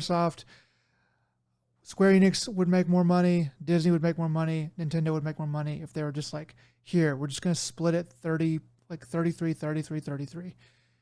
But I'm sure it's more complicated than that. I'm sure there's a lot of stuff that they have Well, to. you got the intellectual rights. You got the fact that we created and we birthed this thing, and now you're having them, and now you're using them in X, Y, and Z kind of way. It's like, or what if, like in the It's going to future, what get if we beat want to use up. that character? Yeah, you know, the car damage models. But yeah, it's essentially, everyone's going to be greedy. We already talked about corporations being greedy. That's just bottom line. Yeah, that's just what they're going to do. And it just sucks that they have to fight over it that long and it takes that long. Also, Wario got snubbed again. So that's You mean Waluigi? I'm sorry, Waluigi got snubbed again. Wario's in it, yeah. Waluigi got snubbed again. I get it. I think probably Sora is probably a better character to have in than Waluigi, but Sora should have been in it a long time ago. And there's plenty of characters that don't belong in that game. So um, at least as far as popularity goes, anyway. But Waluigi is only really an American meme, is what I personally feel. yeah, Uh, I think you're right. I think Japan doesn't give a fuck about that shit, and that's where this stuff is coming from. So there's always the next game. I know Sakurai's taking a break now, but there's gonna be more. There's gonna be more Smash. It's just too popular. It may be a while, but there'll be more. yeah, the question is whether or not they actually make another. This is supposed to be the last DLC pack or character, and it all depends on how things go, right? Yeah. A new Smash would be perfect for a 4K Switch. Just saying, Oh yeah.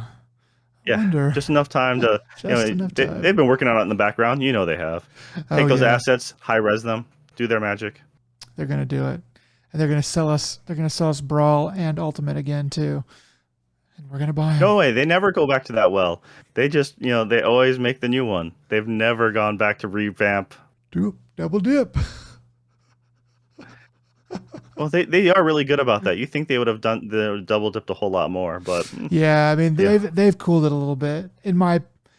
From my understanding, the early 2010s were like the worst time for a lot of that double dipping and stuff, and I think they still do it a lot. Maybe we're just used to it now. I don't know, but I feel like it's a little better than it used to be.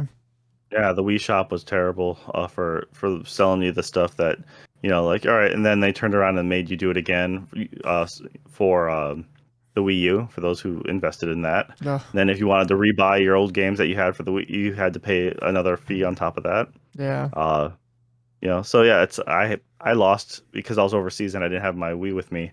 The money that I had left on that Wii Shop account just up and vaporized. I'm like, fuck. That sucks. Yeah. All right, well that's it for the news. All right. Well, see, now what's going to happen is we're in the future we'll end up having emails and such. Currently, we are working on having email and social media all. We're working on getting all that set up, and so maybe in the near future we'll hopefully have some stuff to tell you about that and where you can reach out to us. For now, if you have anything to say, you can try leaving a comment on YouTube. But other than that, we will hopefully have more updates soon. And now we're going to go to what we'd like to call the signal boost, which is going to be just a little, some little tidbits that weren't necessarily big enough for newsworthy, but just some things we want to quick say. So for me, I'm pretty excited because the guys who made Left 4 Dead are coming out with a new game called Back 4 Blood, and I have Gamepass on the PC, and that lets me have access, day and day, and that's going to be coming out next Tuesday. So that's Tuesday the 12th, I believe. Okay. And yeah, so we're going to be able to have access to that. And so my roommate and a couple of my other friends, we're all getting ready to play that. I was really big into Left 4 Dead 1, and Left 4 Dead 2 became really popular, but I was overseas at the time, so it was really hard for me to get games going with them. So I didn't really get to play a lot of that. So, but it's been enough time. I'm really, I think it's just going to be a more polished version of those. And Yeah. so, yeah, A newer, updated, kind of all that stuff. Because a lot of people still, I mean, some people were still playing Left 4 Dead, back, like not too long ago. It had a long life. yeah, for sure. So yeah, it'll be interesting to see what they've done and how they've made this stand out from the old ones. Yeah, So yeah. yeah. How about you? Yeah, I'm excited to be playing. I'll probably play that with you, man. If you need an extra person to drag you down, so I'm looking forward to that too. But for me, my signal boost is there's a pretty good YouTube video I watched not too long ago called "How Your Personality Affects What You Play" by Psych of Play, and it's just a good little video, kind of about kind of like how different people choose different things for gameplay and why.